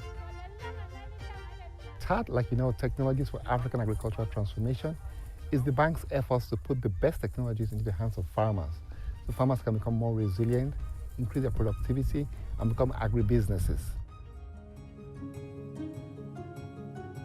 Next door in Sudan, TAAT's climate-smart seeds are thriving, despite high temperatures often exceeding 38 degrees Celsius during Sudan's short wheat growing season in the El Gezira and other irrigation schemes. Sudan has just recorded its largest wheat harvest ever, 1.1 million tons of wheat in the 2019-2020 season. In the past, we used to get low yields using uncertified seeds, but we've been trained through farmer field schools on how to produce our own seeds and become seed producers instead of seed buyers. Advances in crop science, partnerships with research centers and Sudan's government have the nation using 65,000 certified seeds of heat-tolerant wheat varieties to help double yields from 1.5 tons to 3 tons on an average every year. Scheduled for its wheat self-sufficiency program to reach its target in 3 years, and having expanded its wheat fields from 210,000 hectares to 294,000 hectares.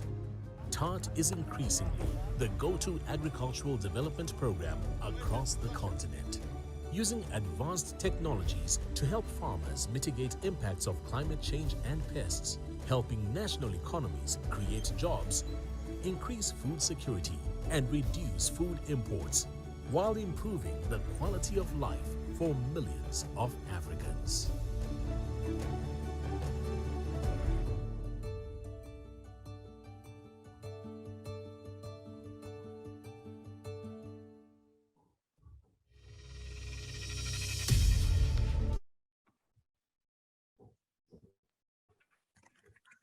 Thank you very much. Very nice video.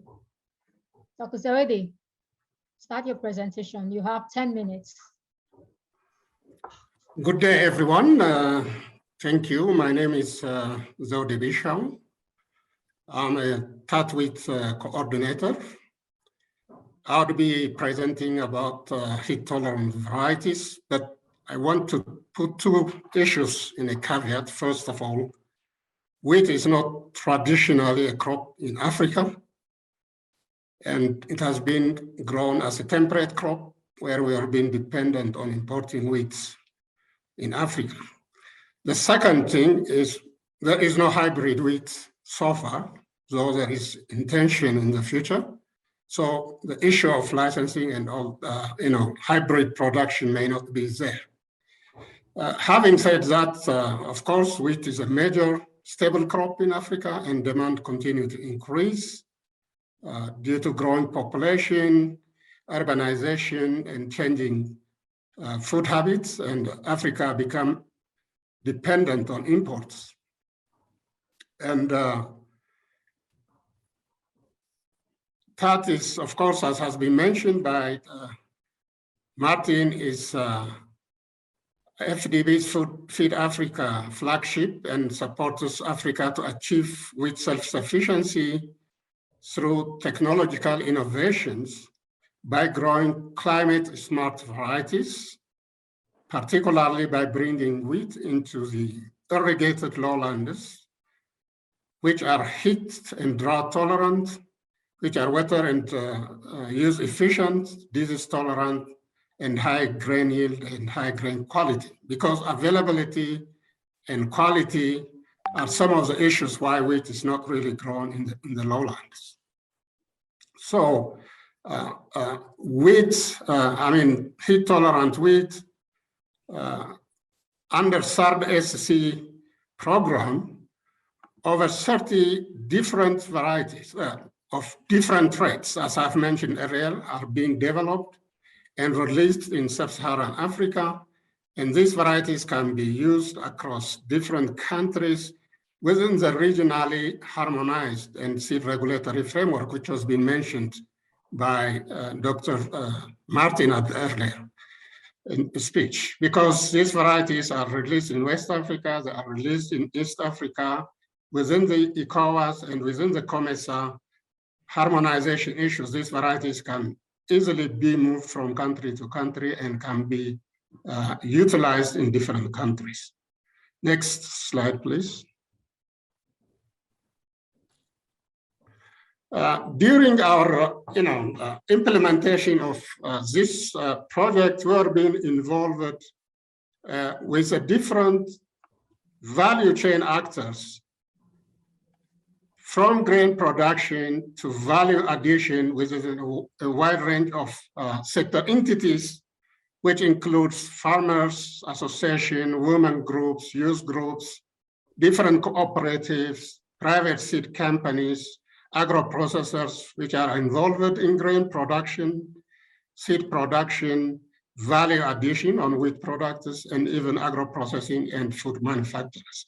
As you can see here, there are different range of private sector entities, be it a youth group, a women group, or it could be a private seed companies or what have you, which are being involved in seed, in scaling, in seed production, in grain production, or different activities.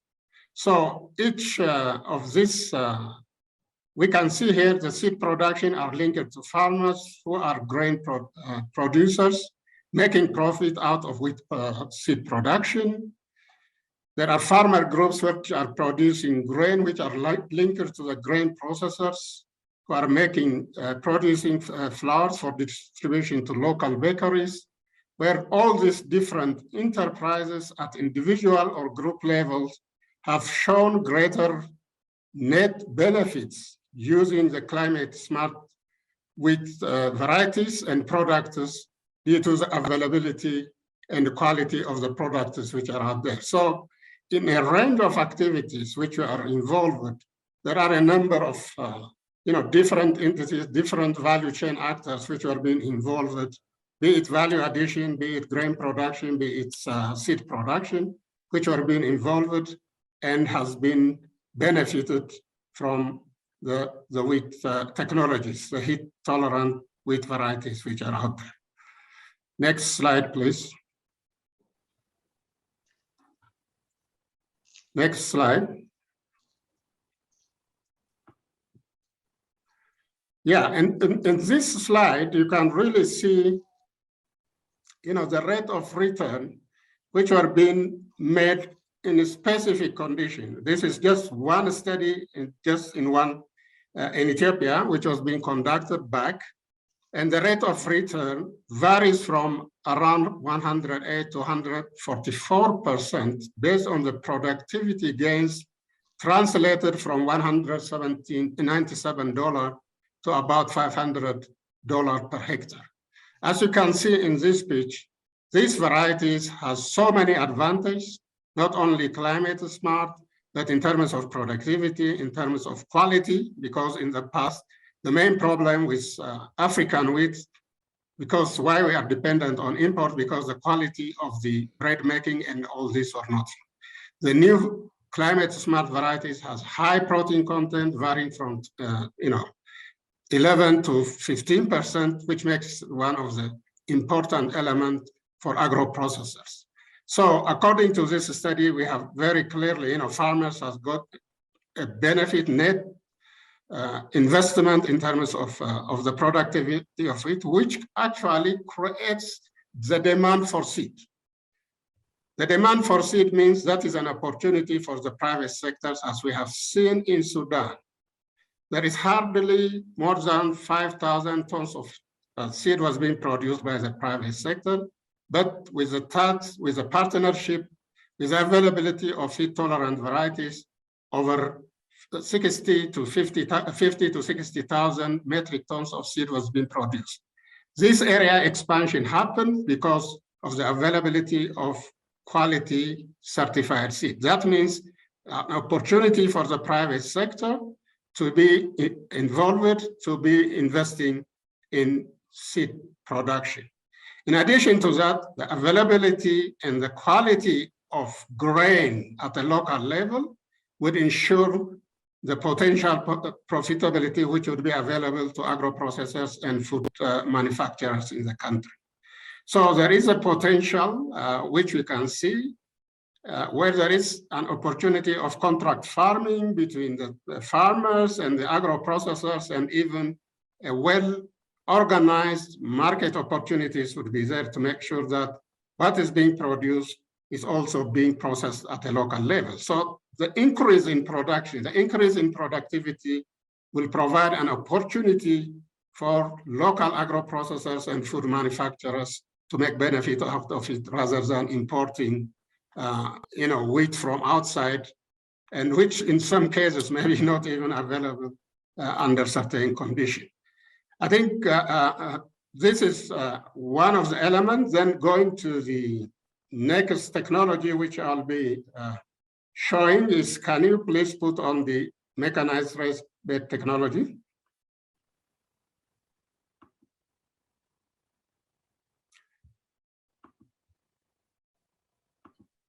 Yes, that, as I have said earlier, is aimed to bring wheat production into new frontiers in irrigated, particularly in Sahelian lowlands in West Africa, or lowlands in irrigated East African countries like Ethiopia, it could be Tanzania or Sudan or what have you. So one of the critical elements in irrigated wheat production is about water use efficiency. Water is a major limiting resource which will be exacerbated due to climate change.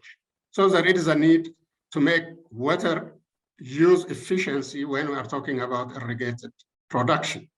So current flood irrigation system is wasteful, not economic, and could not be sustainable. So to overcome this, ICARDA, in partnership with private sector, was looking for affordable water use efficient innovation, which are critical for expansion of wheat in irrigated areas. This should be a low-cost, mechanized raised bed technology, which is very important to overcome this solution. Next slide, please.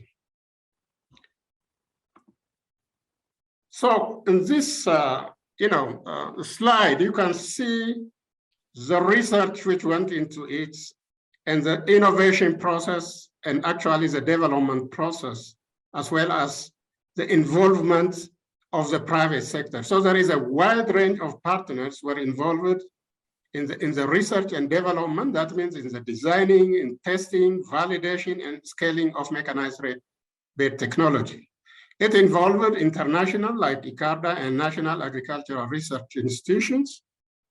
For example, in this case, it's the Agricultural Research Center in Egypt, academic institutions, the universities, and the private sector, which is actually responsible for manufacturing this mechanized raised bed technologies. Next, please. So here,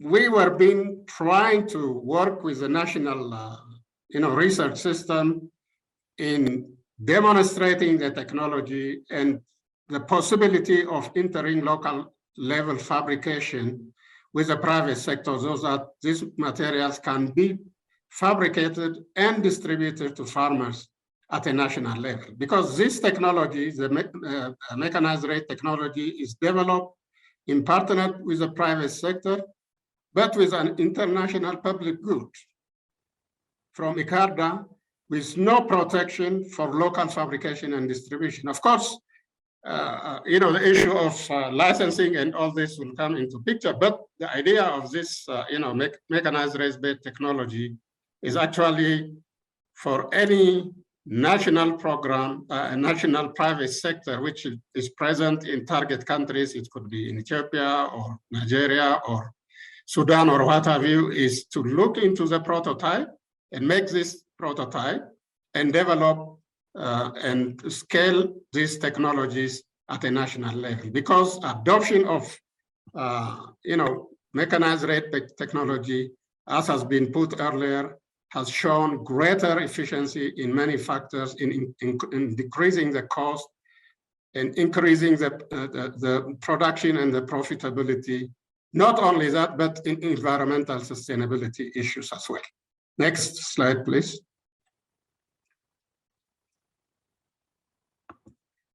Here you can see in the pitch, the whole details are there. Whether you can read it or not, I don't know. But the idea is the currently the mechanized rate technology is costing around, 10,000. When we started, developing this, it's around 6,000. But with the current issues, maybe the price is increasing. But the main point is how we can do the local fabrication and sell is possible by the private sector. There is no, intellectual property protection in a way, but where, local fabricators can come in and maybe fabricate this and make it available on the market. So adoption of mechanized rate technology has multiple benefits in increasing profit, reducing the cost, and environmental benefit, as I've said, in saving the water, and reducing the cost of irrigation, and reducing the cost of production, or what have you. All the details are there. So adoption of MRT led to the increase in yield of around 1 ton per hectare, which is around 12.79%. Adoption of MRT led to the increase in grain gross margins of around $100, which is 9.47 per hectare. Adoption of MRT led to decrease in irrigation water application, which is quite significant, around 824.63 cubic meter per hectare, which is a reduction of 15.5%, increasing water productivity by 5.56%, or what have you. So as a result, of this technology, which has been tested and proven working, there is a possibility not only, the heat-tolerant varieties, but bringing in the mechanized race-based technology together with good agricultural practices would make substantial benefits for anybody which would be involved in either production, in seed production, in value addition, as well as in provision of farm implementers, which I have mentioned right here. So I think with that, I'm saving you time because I didn't want to go to the details because all the details are available in the pitch. Thank you very much, and back to you.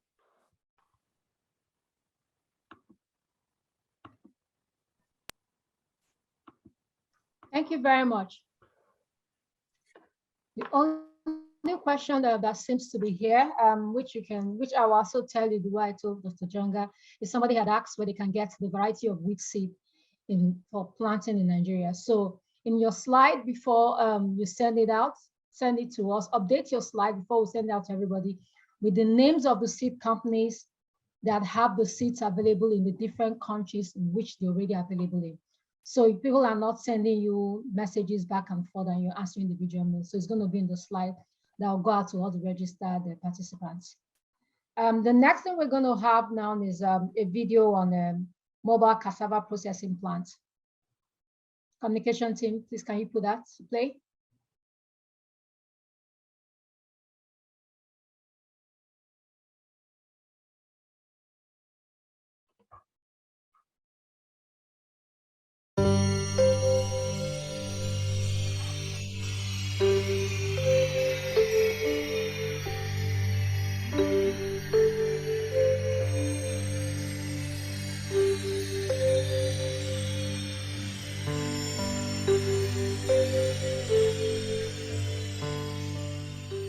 The aim of TAAT Cassava Compact is to make cassava an agro-industrial commodity in Africa that will increase income of smallholder farmers and assure food security. We introduce improved technologies for cassava production, which would increase farm-level productivity. We also introduce modern processing technologies that increase the efficiency of processing and reduce costs of processing, and the revenue of both the farmers and the processors are increased.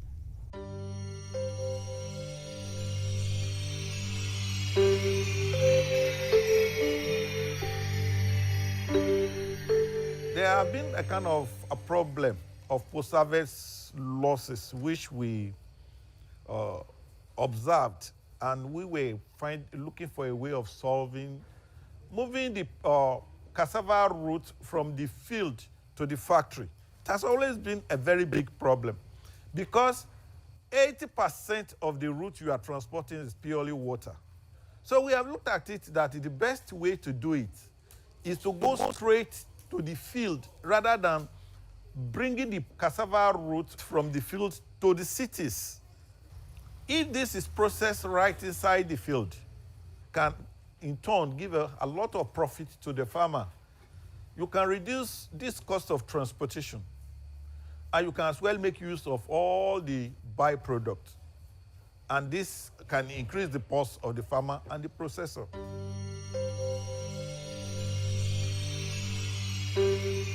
Our average yield is about 24 tons per hectare.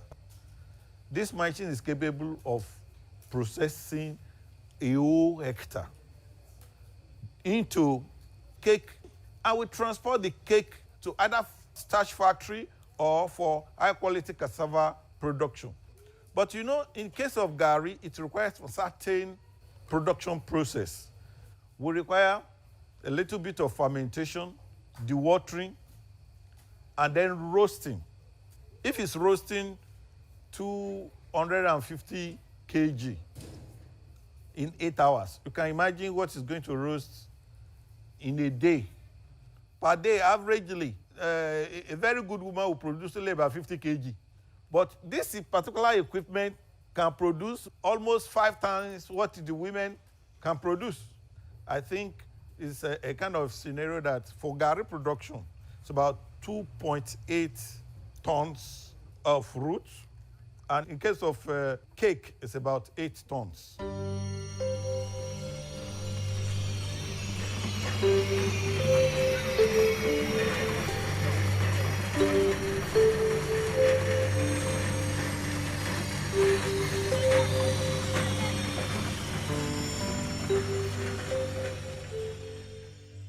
The vehicle itself is a crane-like that can actually load all the stuff. We have a pillar, we have a grater, we have a press, we have a roaster, we have a sieve, and we have a generator to power this. We equally have a water pump. So no matter what, we can have access to water at least up to 1 kilometer away once the water is what we can use. So this is what we have on board.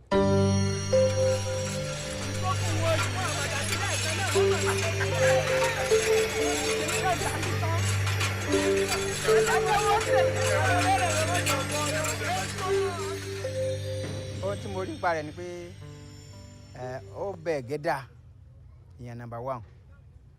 Ẹ̀kejì tí mo rí bẹ̀ tó dáa jù ó ní pé gàrí tó yan ó wẹ́ dáadáa ó fine. Ẹlẹ́ẹ̀kẹta ó ní pé ẹ̀gẹ́ tó bẹ́hùn kò waste èpo ẹ̀ kò waste ẹ̀gẹ́ kò waste ẹ̀dànù rárá.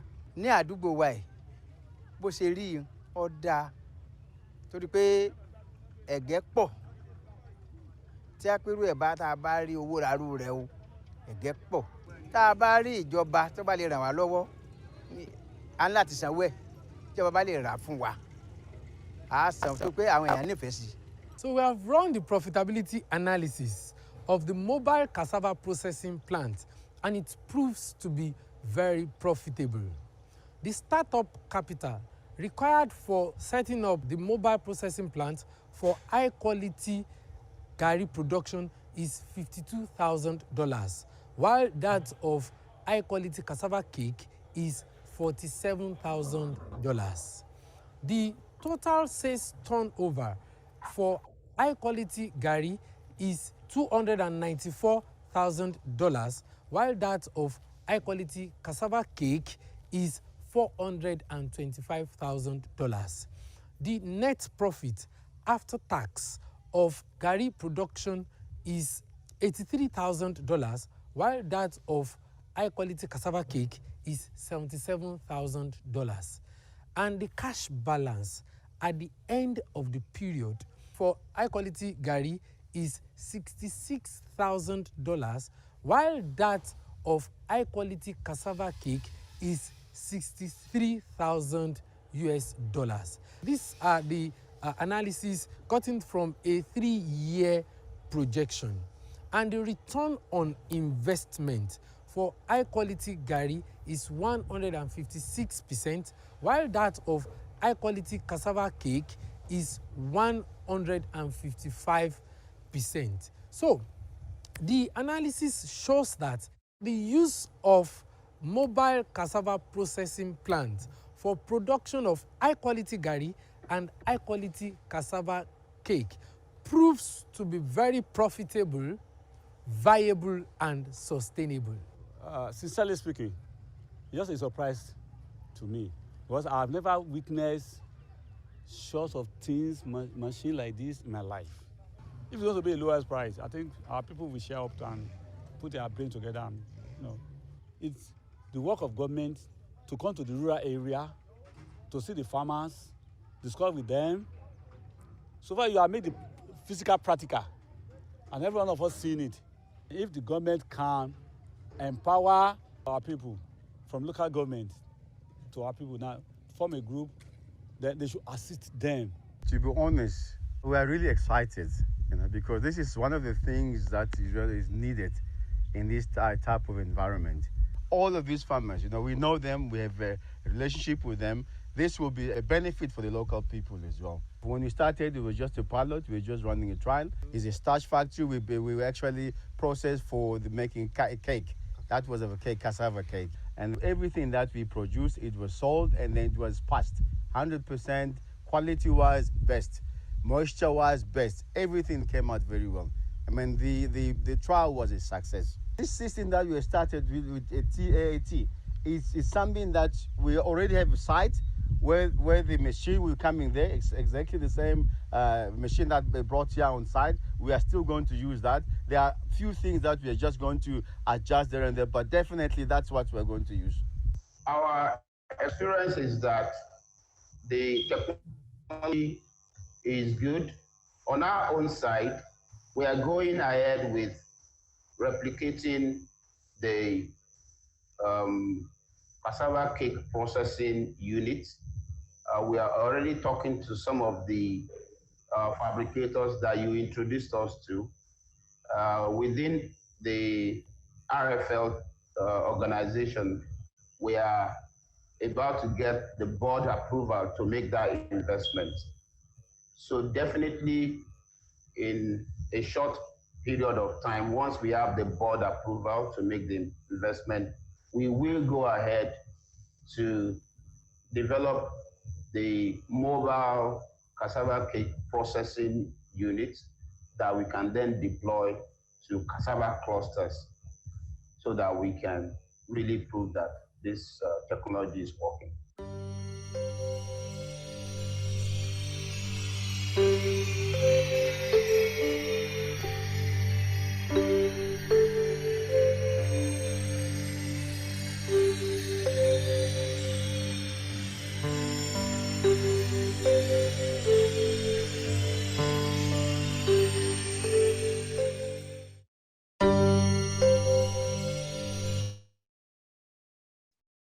Thank you very much. This was a very good and informative video. And I can see in the chat box that some investors are already asking that they want to partner and build some prototypes in their countries. So please make sure that the people are looking at it.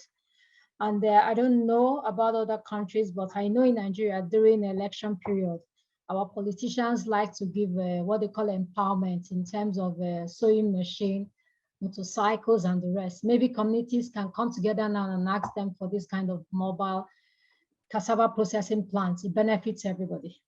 Mr. Peter Ilube is coming up to talk about cassava technologies.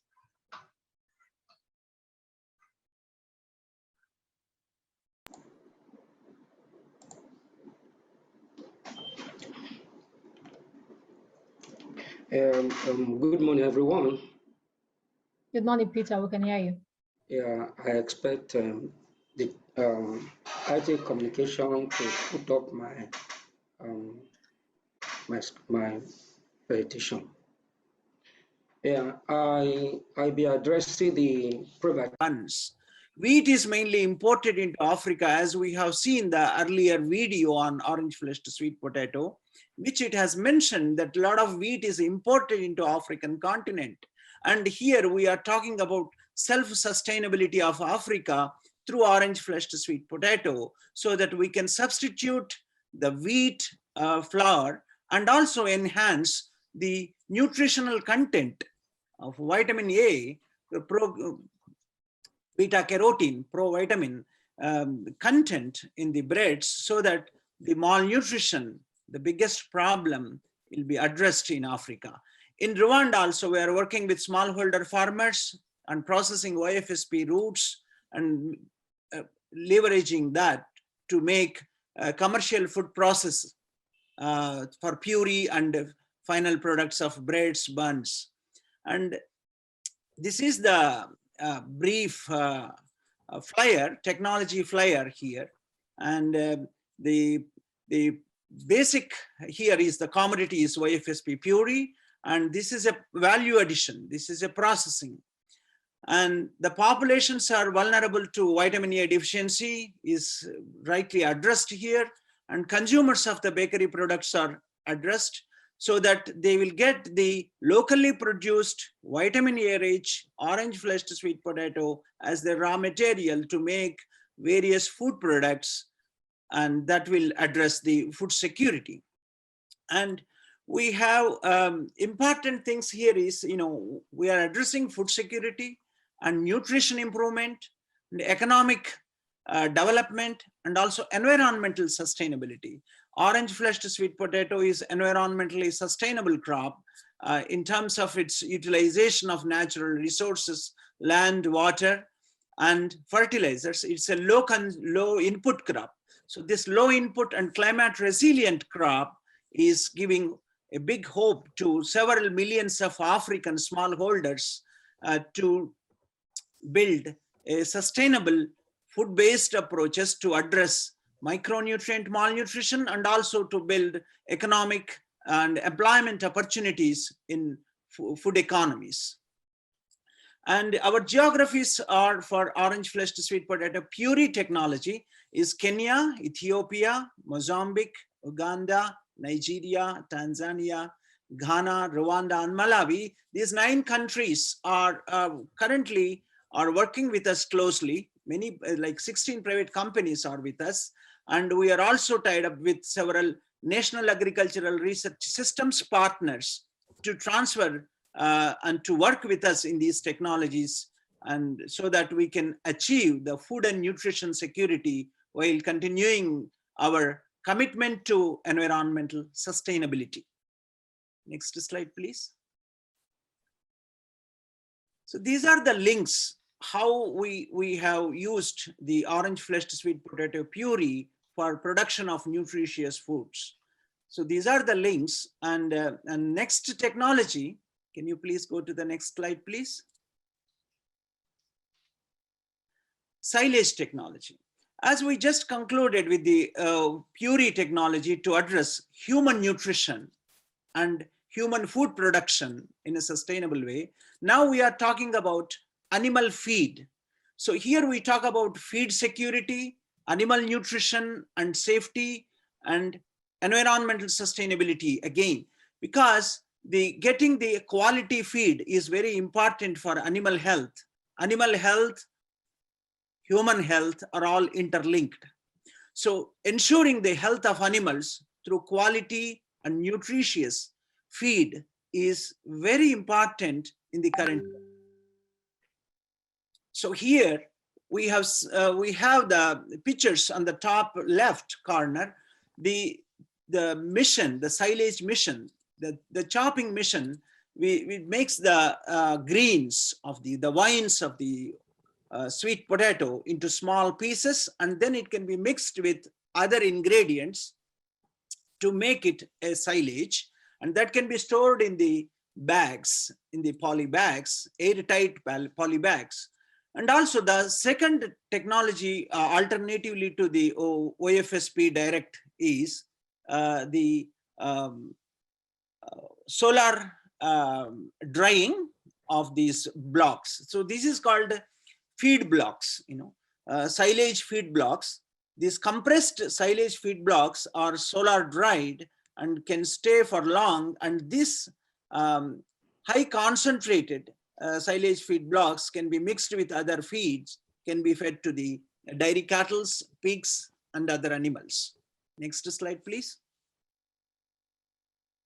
So this work on silage, sweet potato wine silage, started in Uganda for us, way back in 2016.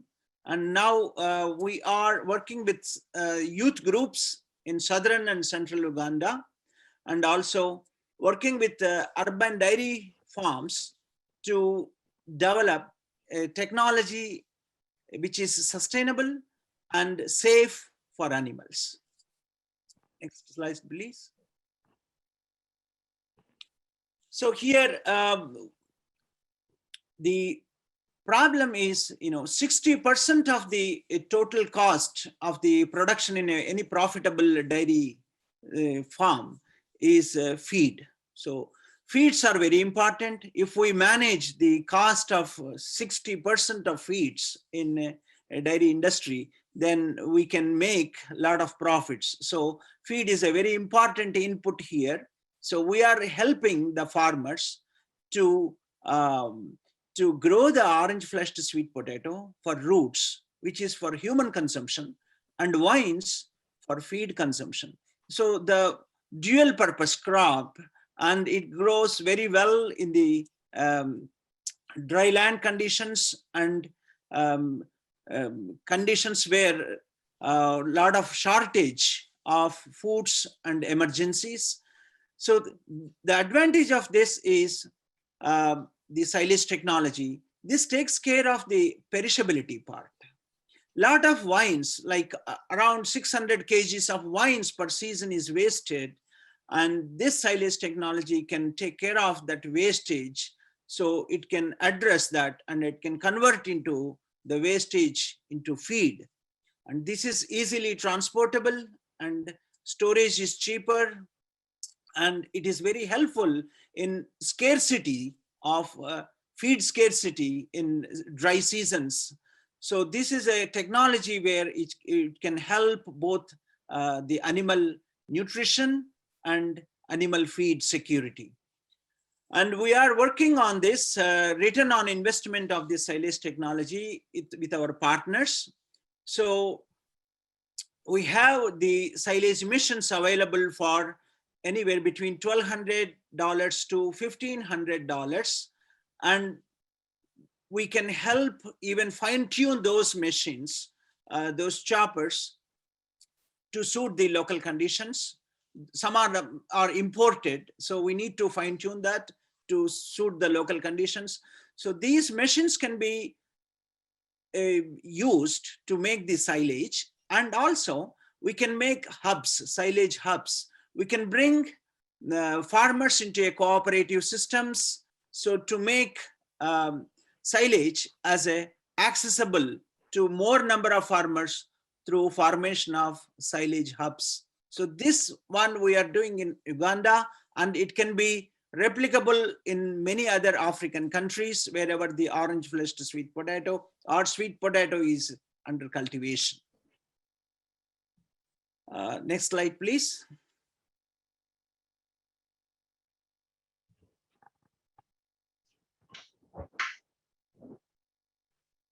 Next slide, please. Thank you very much. So this work is done in collaboration with NORS partners and IITA, International Potato Center, collaborations with the African Development Bank, and many partners, including non-governmental organizations and universities. Thank you very much.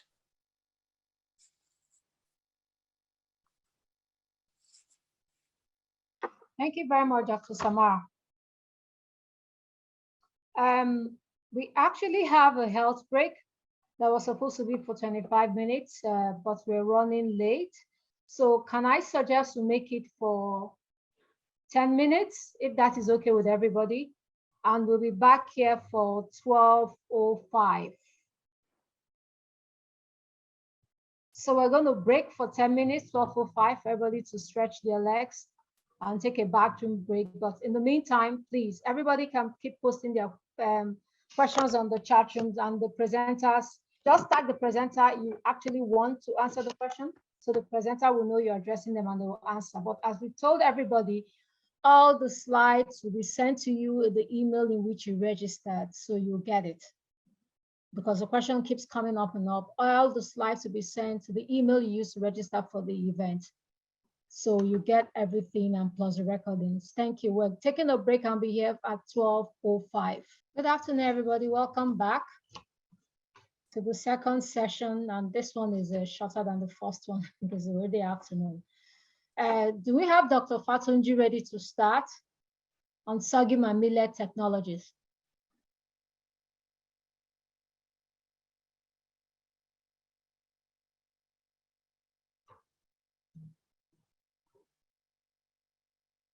Dr. Fatunji.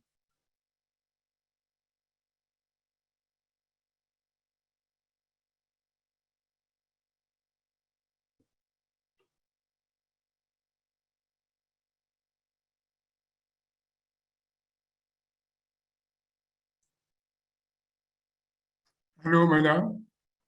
Hello, we can hear you. Good afternoon. I'm not hearing you. That's the point. I'm not hearing you. I'm muted.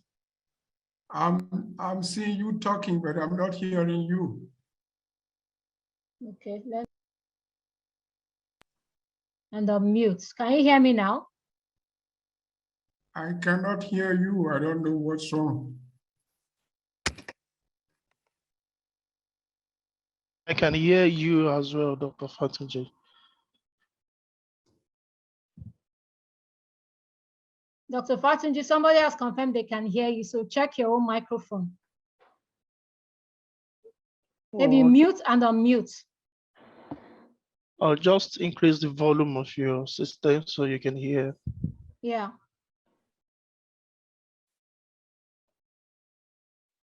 There's some people are put in the chat box that they can hear me, so I guess the thing is from your own system.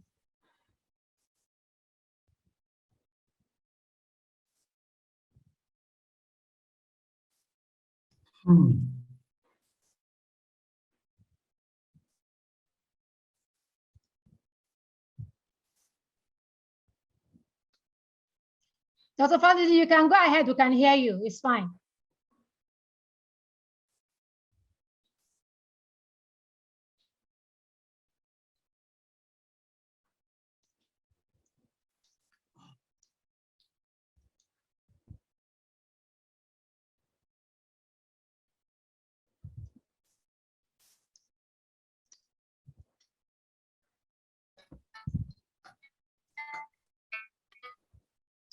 Hello?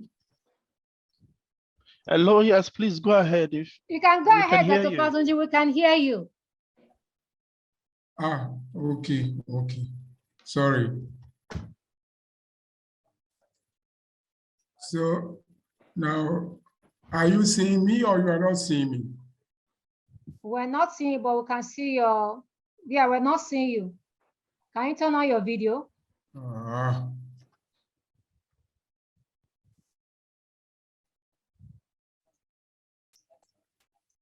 Okay, okay.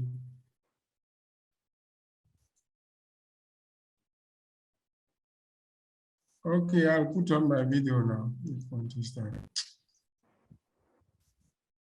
video setting, I don't know what's going on now. Sure.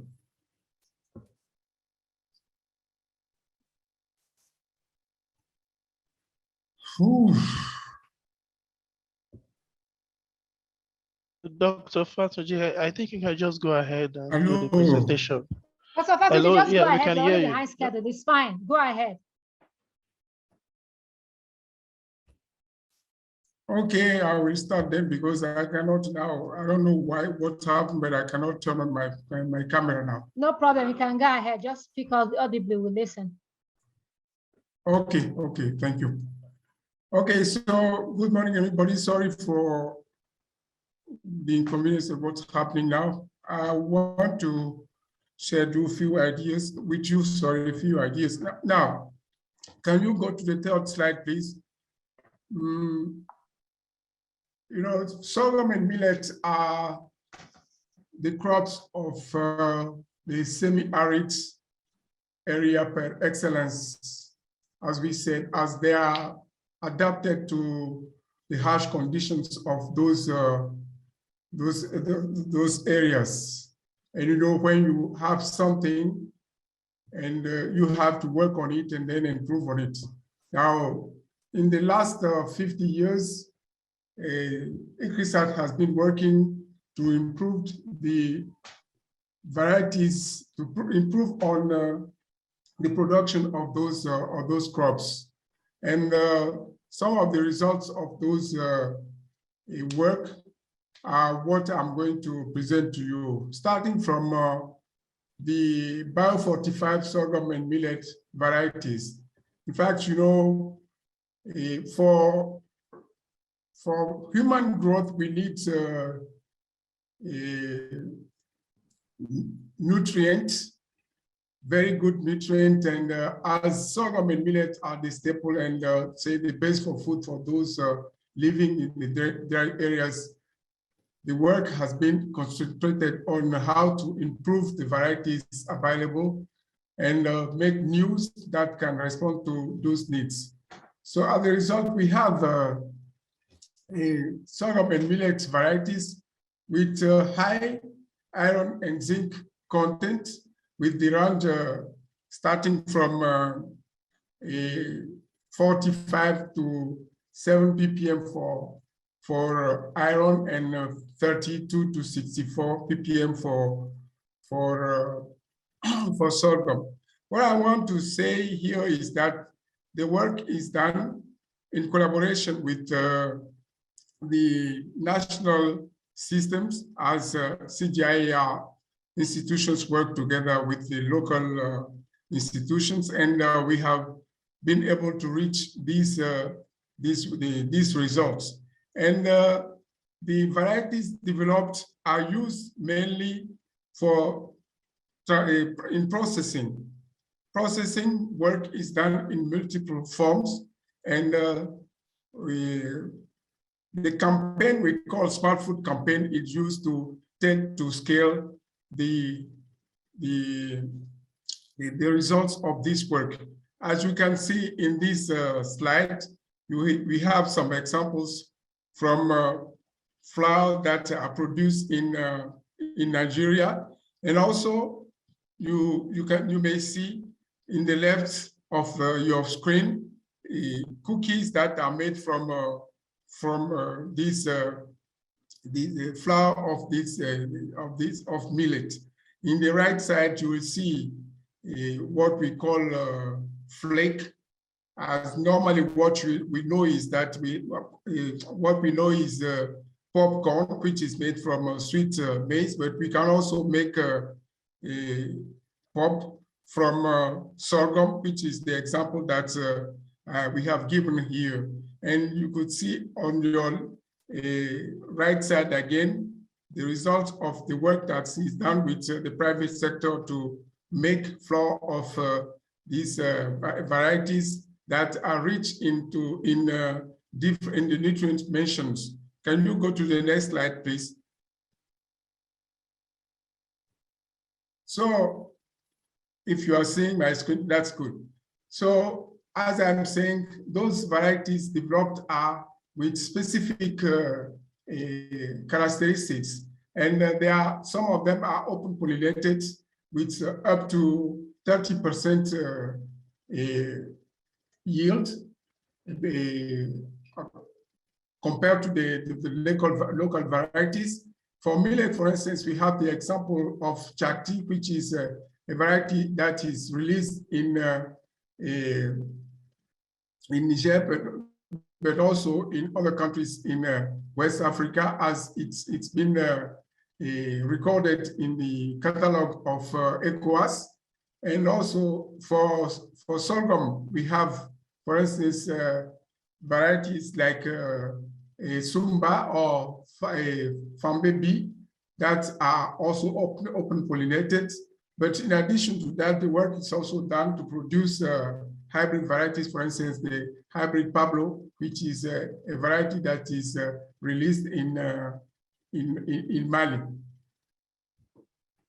Well, what I want to say about the geographic coverage is that those varieties can be grown in all countries in sub-Saharan Africa. As I said, it's already recorded in ECOWAS, but also in all six countries.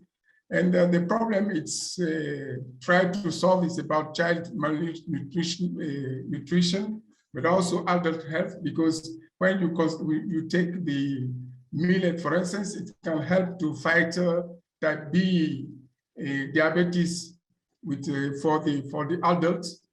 And as those crops are all heat tolerant and drought tolerant, can be grown under very harsh conditions where they are used to.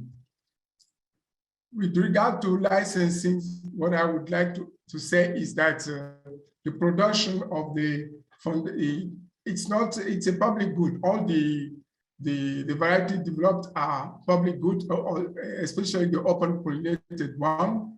And it's now that the work is being done on hybrids, and we have not yet evolved toward signing a contract with the private sector for hybrid development. However, for the open pollinated one, the private sectors have access to it, and they sign contract with individual seed multipliers to be able to produce the seed and then sell them. For the commercialization, they are available in all the countries, and the private sector is involved in producing and selling them.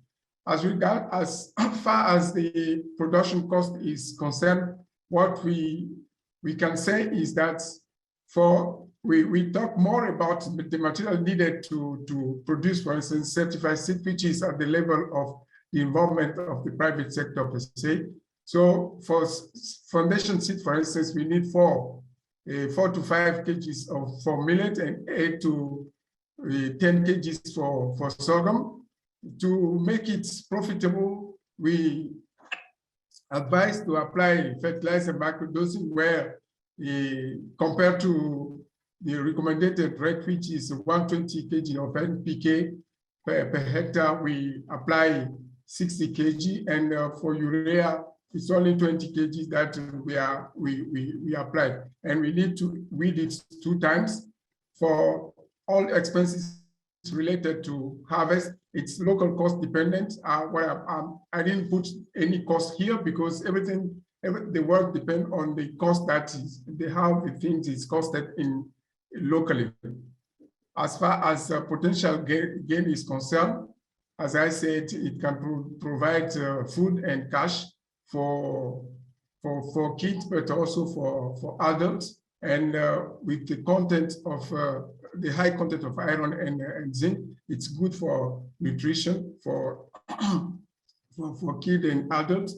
And I have already mentioned, but let me stretch on it. It's useful in combating diabetes of type 2.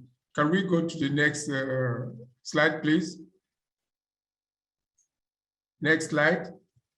Now, what I want to say here that we've been producing a very, say, an important quantity of seed of those varieties. I'm taking here an example of Senegal, where in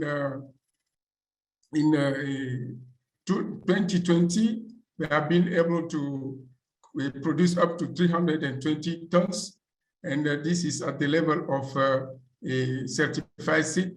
Even though we can say that this is a limited number, it's something that can be considered in terms of how we can impact and how we can work with the local actors to take this variety to scale. I want to say here that we are mainly working with a private sector engaged in production of chakri in Senegal, mainly Mamel Jabot, with whom we've been working, doing a lot of work on in this area. Next slide, please. The next technology I would like to share with you is the dual purpose. Next slide. The dual purpose sorghum and millet variety. As you know, human feeding is good, but also most of our countries, we have herders, and we also rely not only on vegetable protein, but also on animal protein. And we need to feed the animals right to be able to benefit from them. And we all know that there's a lot of conflict with regard to animal feed in our countries, and sometimes it ends up with loss of life. So we have developed dual-purpose sorghum and millet varieties with the characteristics of stay green, which is very suitable to feed animals, but also even if they are dry, they are still sweet, and they can be processed for us to feed animals. So in that sense, can we go to the next slide, please?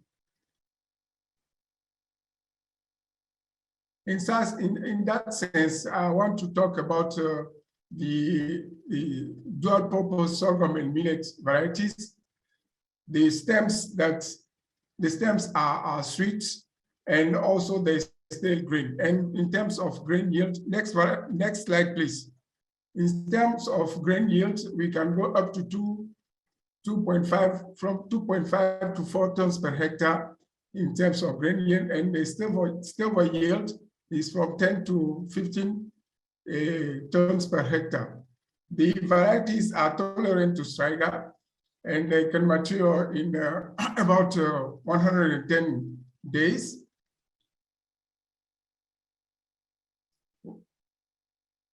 Can you go back, please?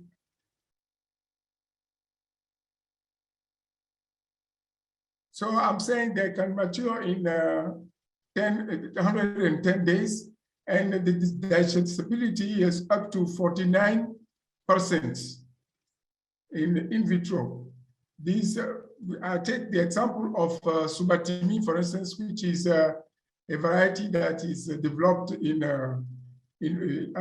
ICRISAT in Mali, but is also registered in ECOWAS countries. For millet, I highlight the Mil de Siaka, which is a ICRISAT developed variety, which is also is also of dual purpose, and those varieties are open pollinated. However, we have also developed the hybrid Nafayon in Burkina Faso, which is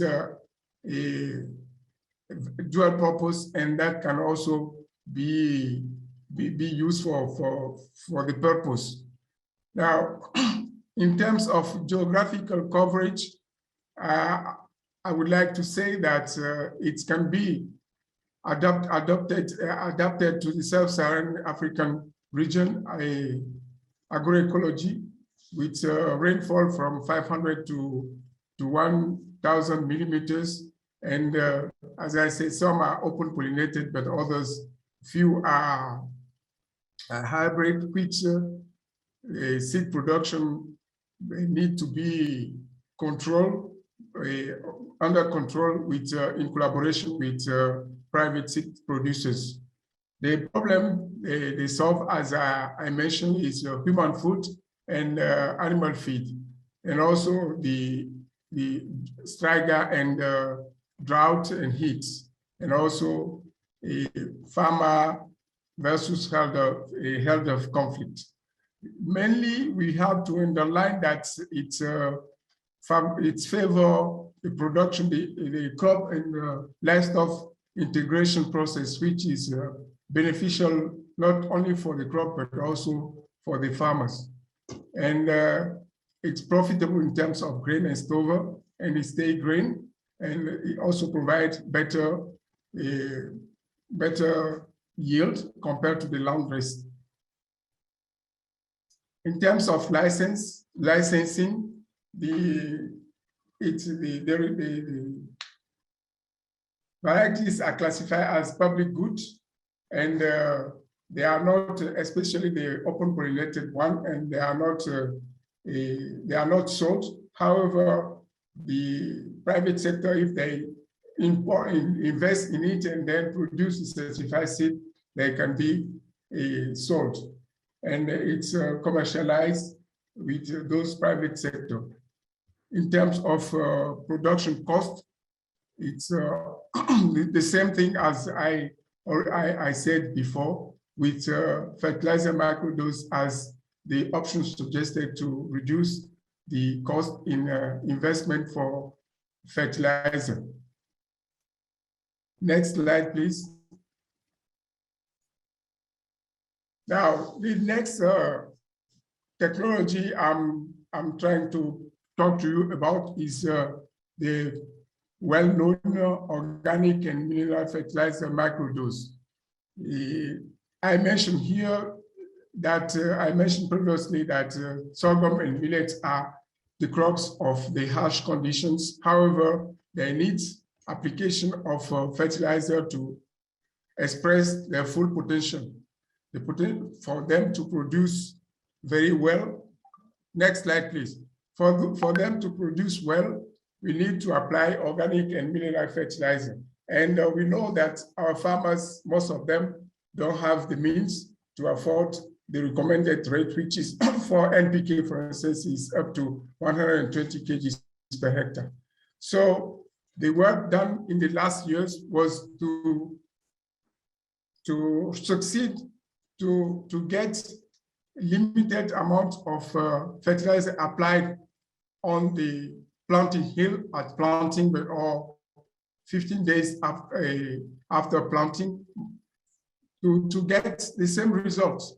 And we were able with this work to identify a rate at 60 kg per hectare for NPK and 2 kg per hill for which is about 20 kg per hectare for DAP, for instance, that can yield up to 120% grain yield compared to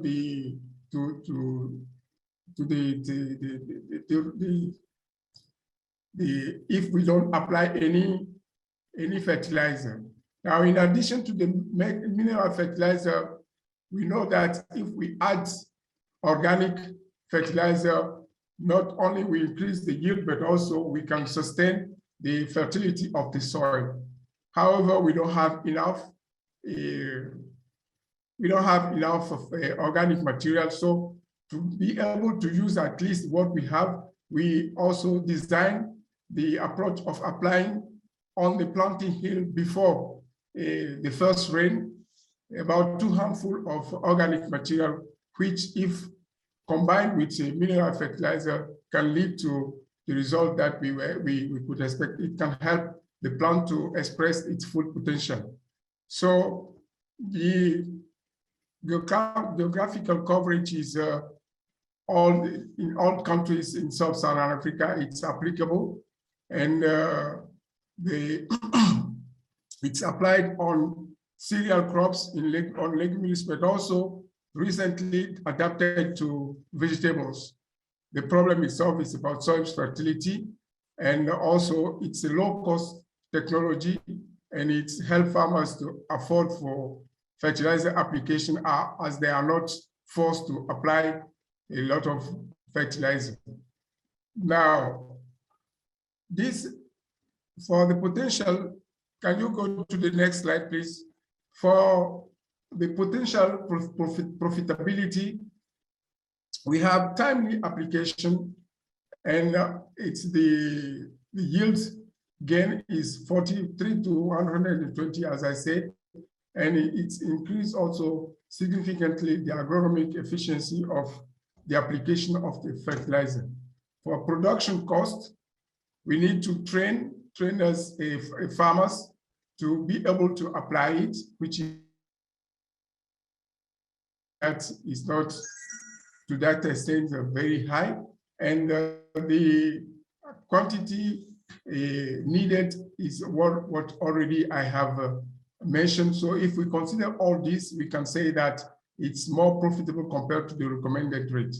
As far as licensing is concerned, all the technologies developed by ECRISAT are in the domain of public good, and in terms of commercialization, the step or what is needed is that we make sure that we create input shop close to farmers' doorstep, because this is necessary for them to have easily access to the fertilizer. And this can be done with in combination with what we call warrantage, which is a system that allows farmers to secure funds to be able to buy a fertilizer when it's needed. Can we go to the next slide, please? Now, the next slide, please. The next slide is about what we call fertilizer, the mechanized application of fertilizer microdosing. In fact, after the development of the microdosing technology, it's been realized that it needs a lot of effort for application. You will see on the left side of your screen the number of people at planting that is needed to apply the fertilizer microdosing, which for the farmer is a big investment. So research has been developed to be able to mechanize it. And the mechanization has gone through a lot of stages. You will see in the image at the right of your screen that we have behind, you have a blue prototype and red prototype of the machine that have been designed to be able to apply for the mechanical application. And this is the donkey drone. However, the work continued so that we are able to develop a engine, motorized application machine. And this machine is what you see in front. And it's a machine that is developed by the National Institution of Economy in Mali, and the prototype is called Senekela.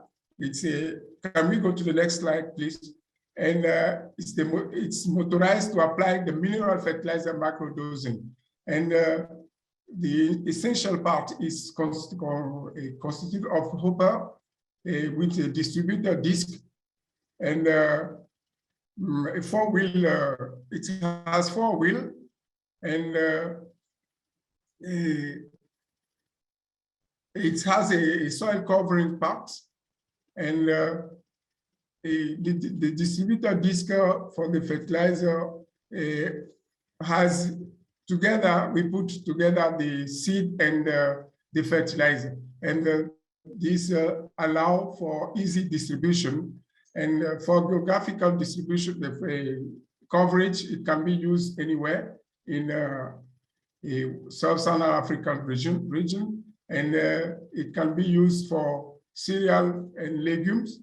And the problem it solved mainly is the reduction of the work, the burden on the farmers, and also it resolved the problem of fertilizer use efficiency. In terms of production cost, the machine can cost from $915 to $1,000, depending on the exchange rate. It's, as I say, it's fabricated locally. It's only the machine, which is, as you can see, it's a motorbike machine that is imported. Now, the potential profitability is that the machine has at least 10 years guarantee, and if it's well maintained, and it can be also maintained at low cost.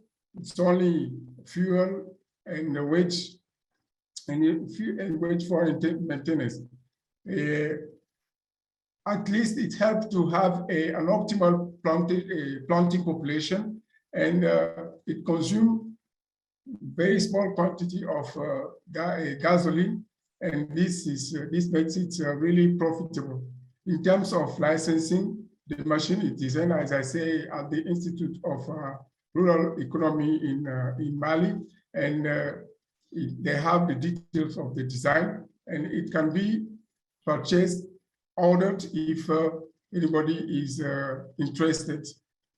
With this, I think I have finished my presentation. Sorry if you are not able to see my face.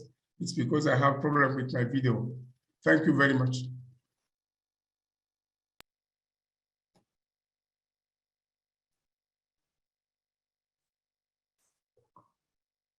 I cannot hear, but I don't know what's happening now. Thank you, Dr. Fatunji. I'm here.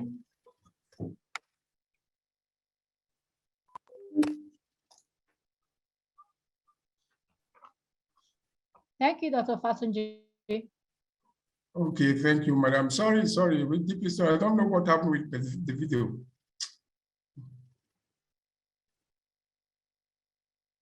They have shown us a video. You have a video to show, okay. No, I'm talking about myself. Oh, your video, okay, that's fine, don't worry. Technology, we'll have that. We have an open session now, supposed to be anchored by Mr. Frederick. Please remember, all your questions should be in the chat box. We're replying to them, and the ones who can't reply to now, definitely will reply to you guys later, but I can see all the presenters are replying all the messages down the chat box. Mr. Frederick, are you ready to take the open session? Yes, I'm ready. 1 second. All right.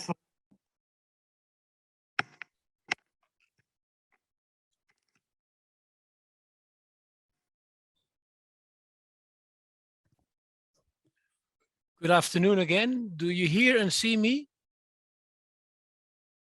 Yes, we do. Okay, good afternoon. I will now, in this open session, I will use part of the time I will use to interact with some of private sector partners which have expressed already their interest during the preparation of the Investors Forum. So if I made a note of it, we have already about 8 companies, and these are not institutes, these are not, how you call that, CGR related institutes or government institutes or universities. These are private sector companies who are interested in some of the technologies we have presented today to you. The idea is that I would like to have them all 9 and give a small presentation, but that was not possible because they all have full agendas. If you an update, some persons like Mr. Tarun from Springfield Agro, who was interested in inoculant for beans, and is also interested in other seed types for their portfolio. He got stuck in Dubai, and in Dubai they don't allow certain interactions via internet to the outside world. So that's, I just got this message, so we can forget him. Then we had Mr. Hans Joor from Nestle. He is worldwide procurement, or was worldwide procurement director for Nestle, and he wanted to give some remarks, but he's in a rural area and also doesn't have access. So I have agreed with him that next Investors Forum, he will have a clear outview and overview what we expect from the perspective of a large-scale multinational, international operating company, but still high values in relation with human interactions, fair price. So he will give an, how you call it, an overview of this next time. We have Mr. Shani from UPL, United Phosphorus, now based in Kenya, who wants to give an overview where and how UPL could be interested long-term with activities, technologies, and innovations coming from TAAT. So he's very much keen on that, but he cannot join the session. So I will not continue who's not joining. I will give you now the word to Mr. Nigel Lucas, who already expressed during this session once again that he is interested in the technology. So I hope that the technology component of this investors platform can give the word to Mr. Nigel Lucas, so he can explain very clear where and how he thinks his interaction with this investors forum, or through this investors forum, will take place. And he's mainly interested at this moment in the cassava processing unit. But Mr. Lucas, can you give us your opinion? Can we connect Mr. Lucas to this session? Yeah, I'm on. Okay, the floor is yours. Yeah, Mr. Fred, good afternoon. Yeah, good afternoon, everyone.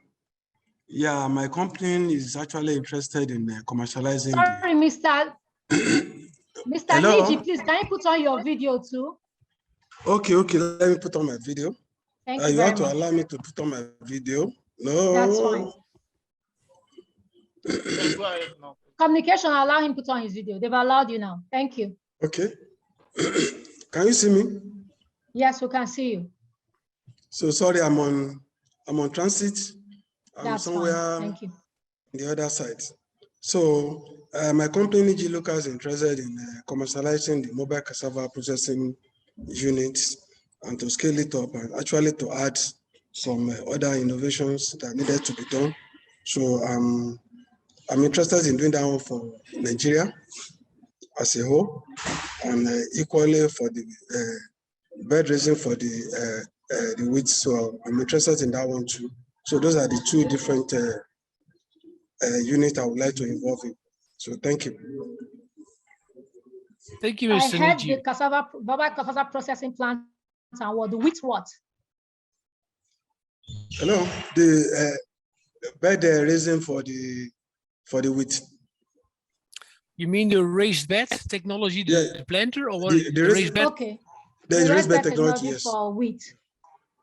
Okay, For wheat well, we production. will make, so we will make sure that through the, how you call it, through the compact leaders, we will follow up with you on these two technologies. And then I hope next Investors Forum, we can present an outcome, what we have achieved, what we have done. And well, with some luck, maybe you might have already sold some of the technology or brought them to the market. You said? With some luck, you might have already, how you call that, scaled out and commercialized some technologies to the market, because to the market. I noticed there were some people who were interested in asking, where can we buy it in Nigeria? There's a background noise here, so I cannot really pick. I'm in a hall, so I cannot really hear you. No, what he said is that hopefully by the next Investors Forum, you might have been able to sell some, because some people have already put in the chat box that they're interested in buying it in Nigeria. No. As soon as the deal is done, I'm ready to scale it up immediately before the next section. So I've done something similar in the past, so it's not a new thing. So thank you. Yeah. Okay, thank you, Mr. Nietzsche. Then I will see if the next person is in. That's Mr. Robert Coleman from Dangote. And Mr. Robert Coleman is in charge of the rice production from Dangote. And he's mainly interested in some of the rice varieties. Mr. Coleman, are you in? Can you say us a few words? I know he has problems because that's the reason I'm sitting with my phone in my hand. But Robert, are you in? I need to know his name here. Robert Coleman. Robert Coleman. So you can With a C. unmute him and put his video on. Robert. I can say Robert. Let me try Coleman. No. Robert, can you raise your hand? Yes, please. Raise your hand. In front. Raise your hand.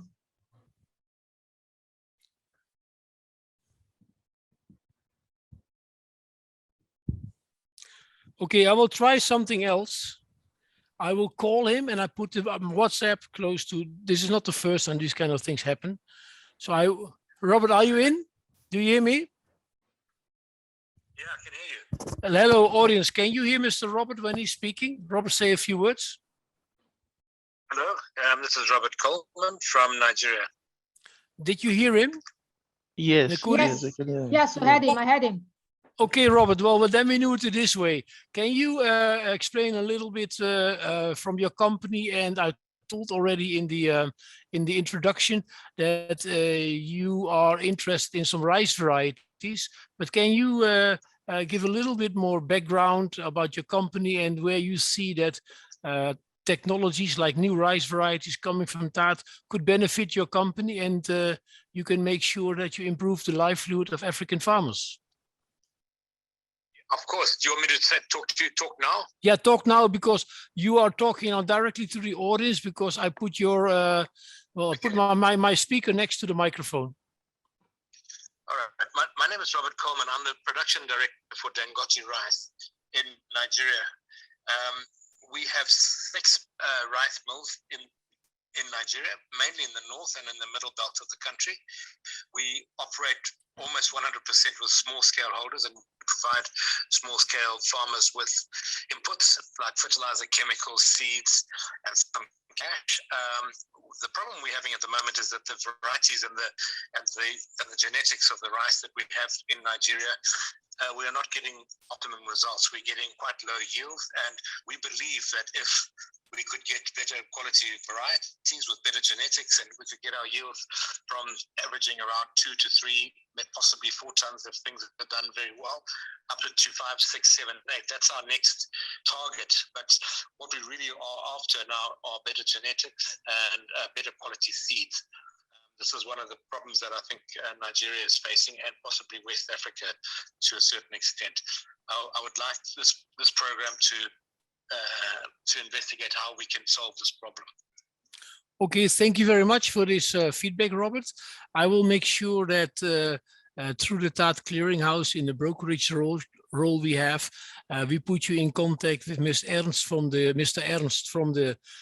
the Rice Compact, and then we follow up, and then we can hopefully can present the next Investors Forum an agreement and a clear plan how we're going to scale out new rice varieties through your company in Nigeria. Yes, we have our own research and development farm in the north and in the state of Katsina. It's not very big. It's possibly 80 hectares of arable land, but we wanted to use it to do research. We wanted to test varieties.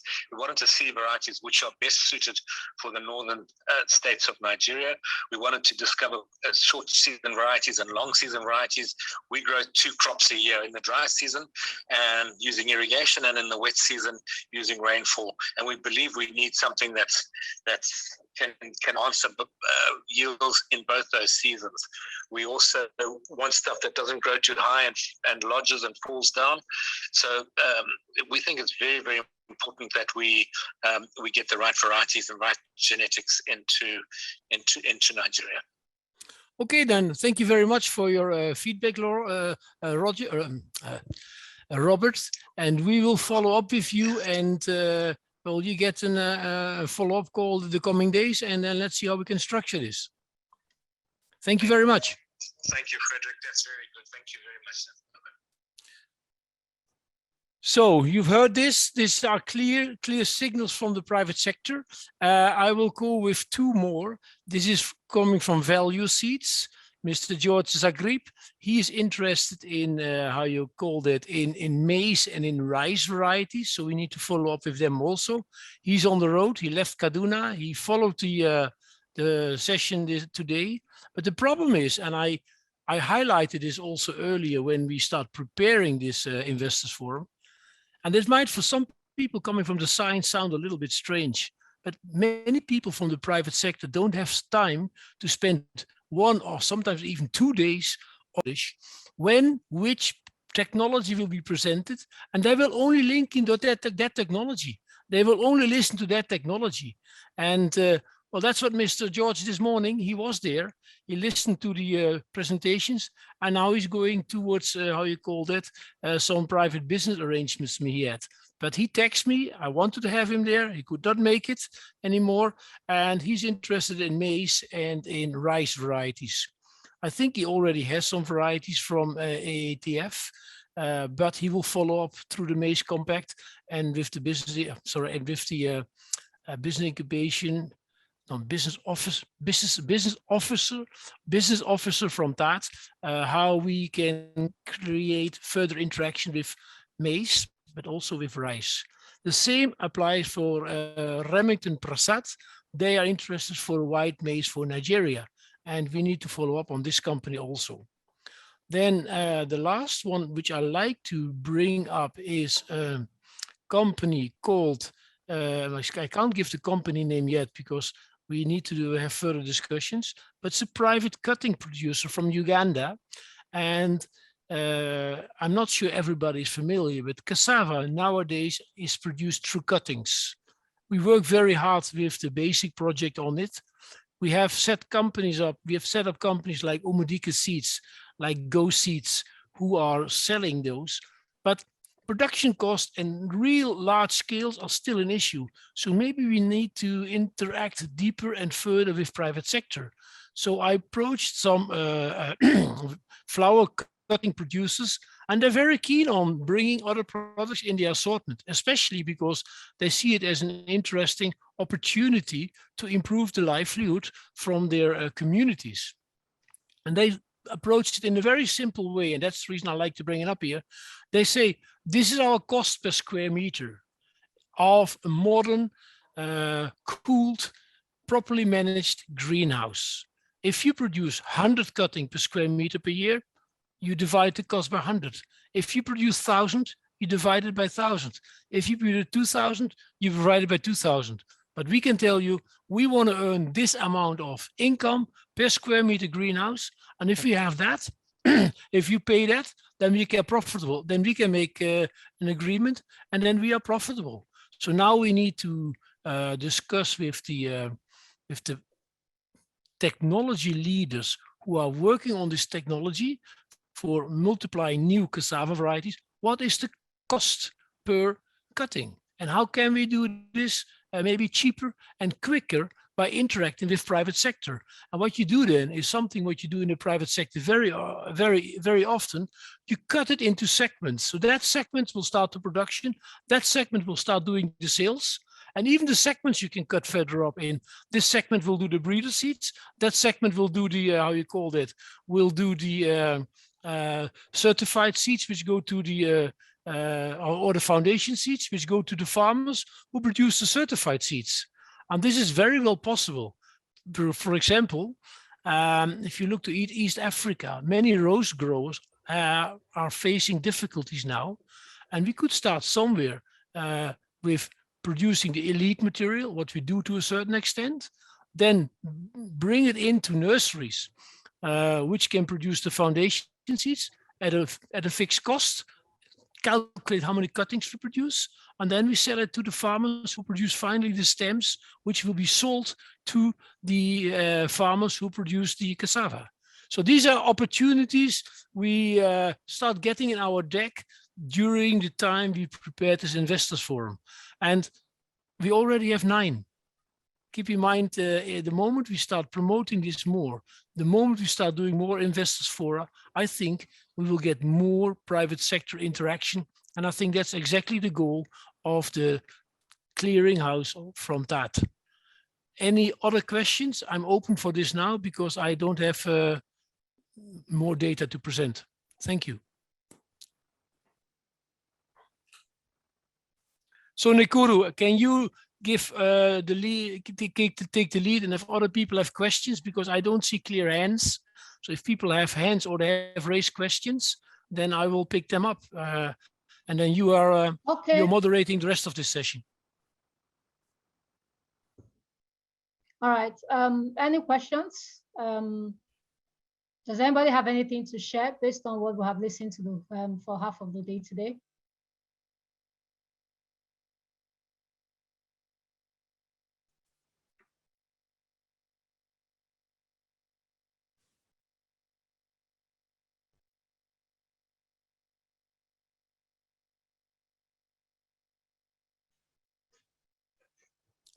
Well, that's fine. Then I'm ready. Then I'm through.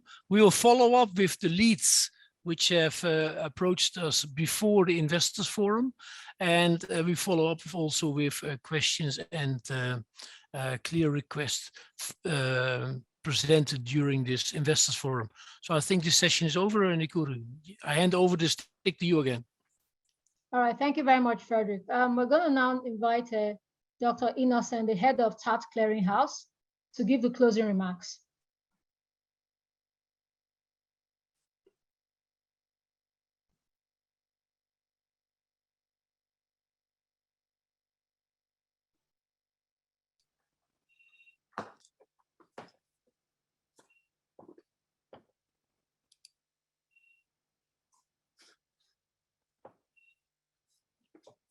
Good day, colleagues. Can you hear me?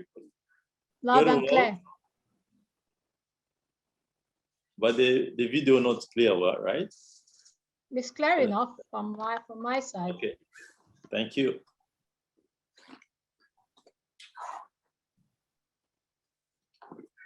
So just want to start with a word of thanks. A word of thanks to everyone in the room, starting from our very energetic moderator.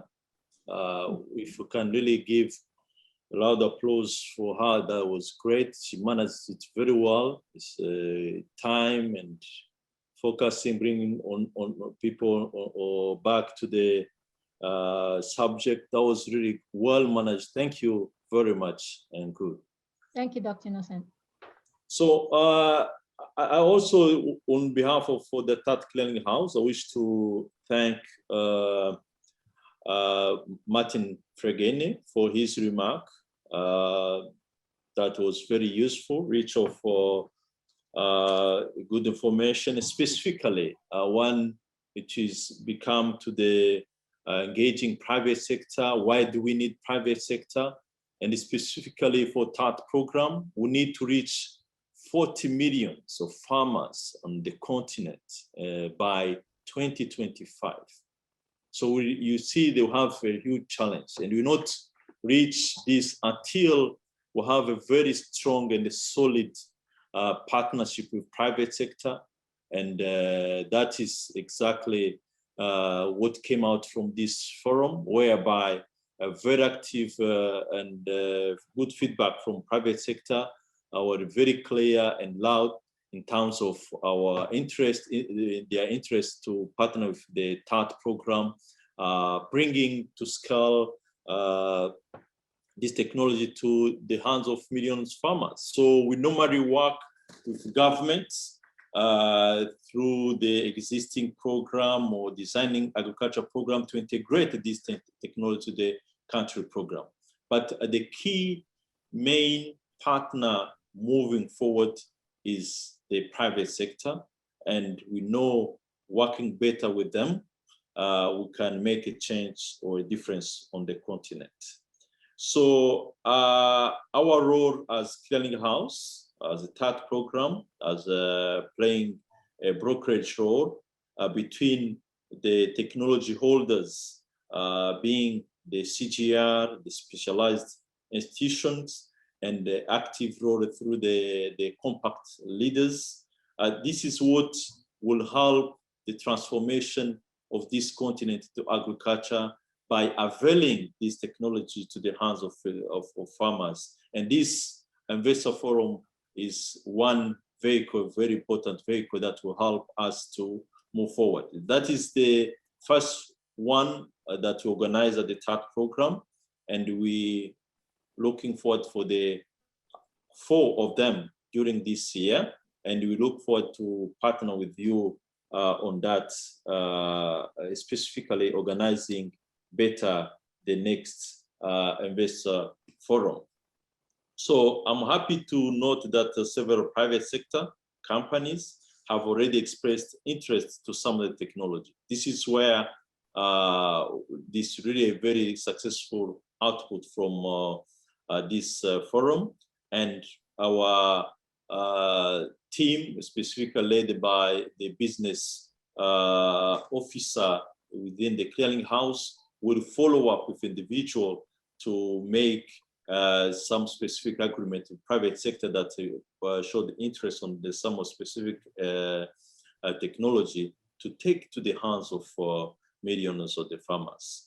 There are several questions that you have asked in the during the forum, being the chat box or live. We take care of them, and we'll provide a response and reach out to individual to provide appropriate answers. So I will end once again thanking organizers, the whole team. I know for the last few days there was sleepless night for the TAAT clearinghouse, the compact leaders, the facilitators to make this event a success.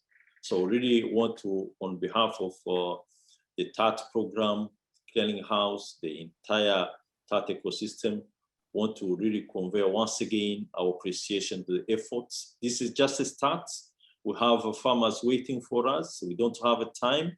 Let's work together, and our valuable partners, you as private sector, we really value your time, efforts, and contribution, and we are here to work with you and take these millions of technologies, this number of technologies that are proven, that have been tested, and clearly indicated the impact to the transformation.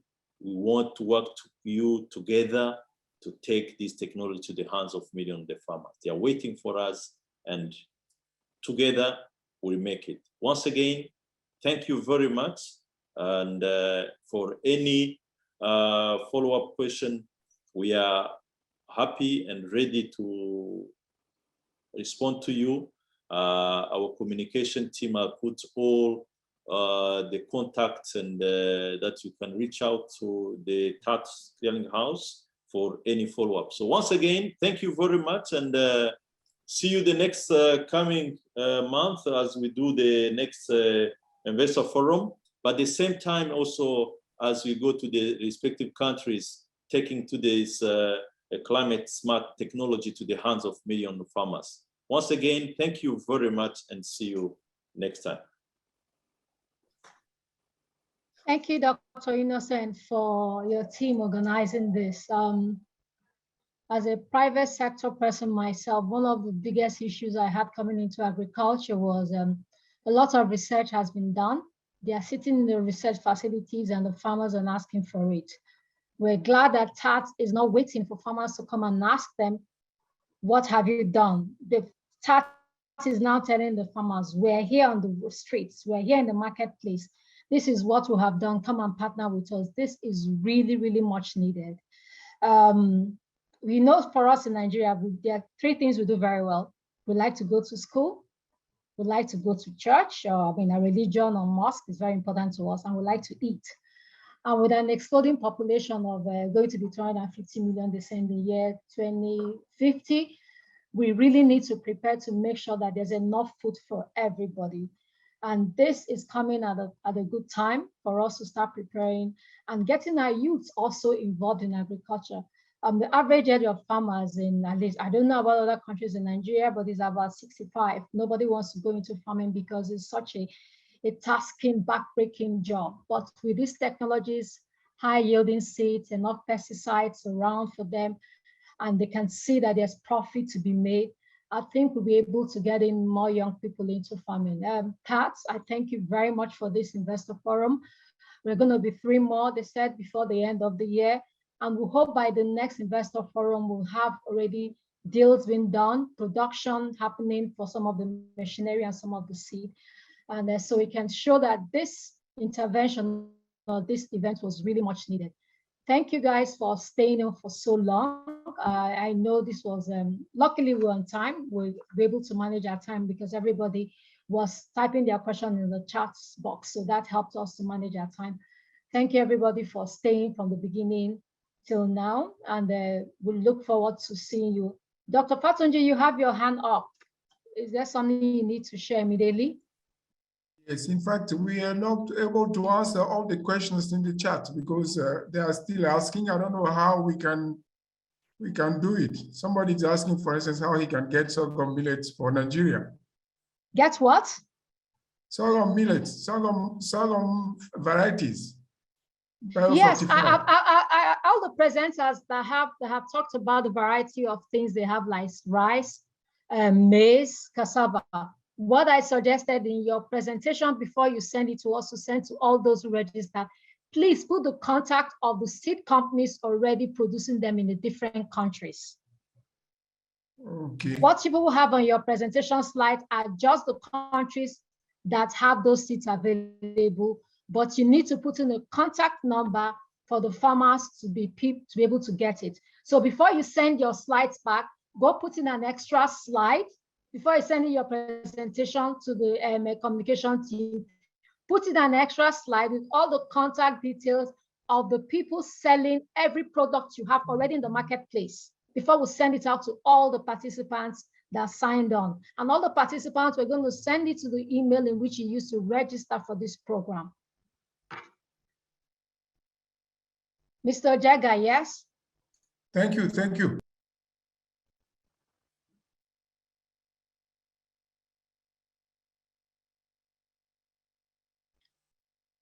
IT team is saying, please turn on your videos for group photo. If you can, for those who are still logged on. Mr. Jaga, you have your hand up. Hello? Do you want Yes. to say something before we end the session? Thank you. God bless you for the opportunity. Last time we had an expo in Lagos. That was about 3 years ago.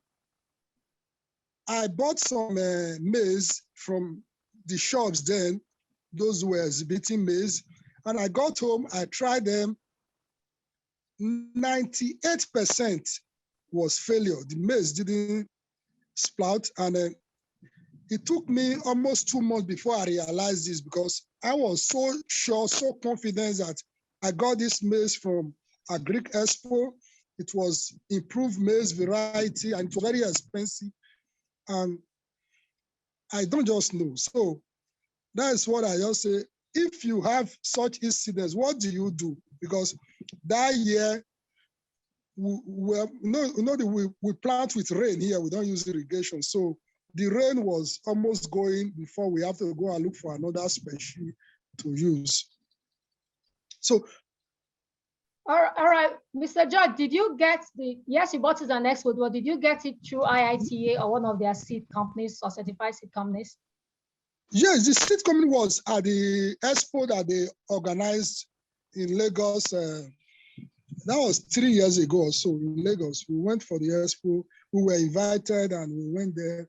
This Agra something, that was the organizer of that expo. Well, that expo is not organized by TAAT or IITA, so we can't hold brief. I know the expo you're talking about, so we can't hold brief on what happened. Okay. So, but now we have told you, I'm giving you contacts of our own people selling maize. So please try and contact us.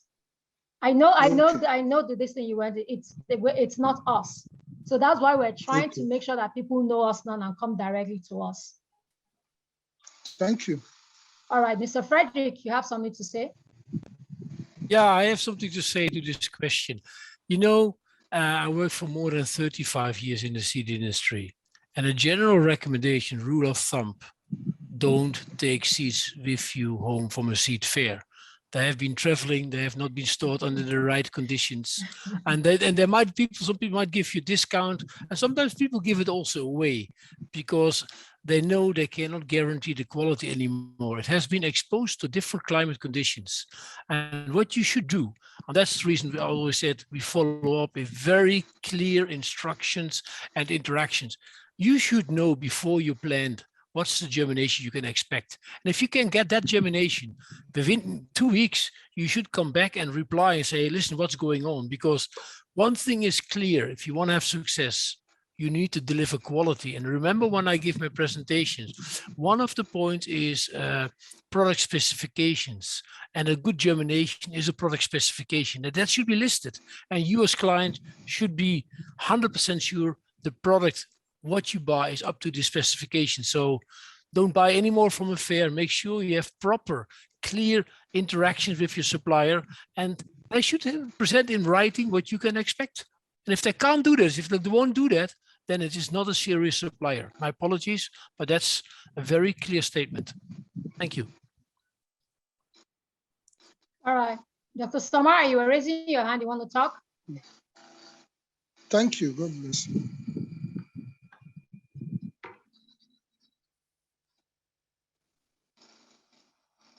Dr. Samar, you want to say something? No, I have nothing. No, okay. I just. All right. Okay, so as Mr. Frederick said, which is why we're coming to the marketplace, so you know us. You can contact us directly for your seats, and we'll tell you, we'll refer you to the companies that's already doing the seats for us. So please, as I said, don't buy seats anymore from the fair. Because a lot of times, some even the seed companies, as I said, the conditions in which they brought it in. I buy seeds myself, are always not the best condition. And many of them don't have companies set up in Nigeria, they don't have agronomy. So even if you have a problem, there's nobody to support you and talk you through where your problem is. We are resident, every country we're selling seeds in, TAAT is going to sell seeds and partner with. They're going to have the technical expertise and people on ground to support you through your growing process. So that is another advantage for coming for us. And the thing is that all the seeds that they will sell will already be able to grow in your area. Sometimes I've bought seeds that are meant for winter. Obviously, they don't do well here. But the seeds that are going to come out of this program are seeds that have already been tested and proven to be able to grow in the climatic condition in which you're going to plant it. I guess we don't have any other thing. Oh, Mr. Oluwatoyi, yes. Yeah, I just want to respond to the person who complained about the maize. The program was not organized by ITA nor TAAT, but it was a West African program done by Agra Innovates. Yes. Agra Innovates. That's the name of the organizer of the program. And that, of course, creates opportunities for different actors in the seed production and seed sales. So it is possible that one gets into wrong hands, maybe those selling grain as seeds and may mix up like that. So it's not IIT nor TAAT. Thank you. All right, thank you very much. Dr. Asiedu, you want to add something?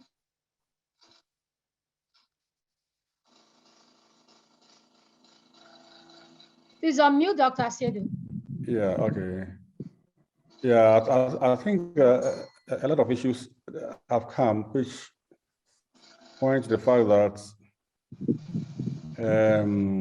there's a need for knowledge and there's need for technology. And for example, I mean, talking about the seed issues, you know, I mean, we will support the companies and the bigger companies, the mills, the Dangotes, etc. I mean, we will guide them to get the best of the varieties we have. and also give them a way to get the best seeds. And the simple way to do is, like we are saying, those who receive seeds from us, and then contracting. Contracting is very important.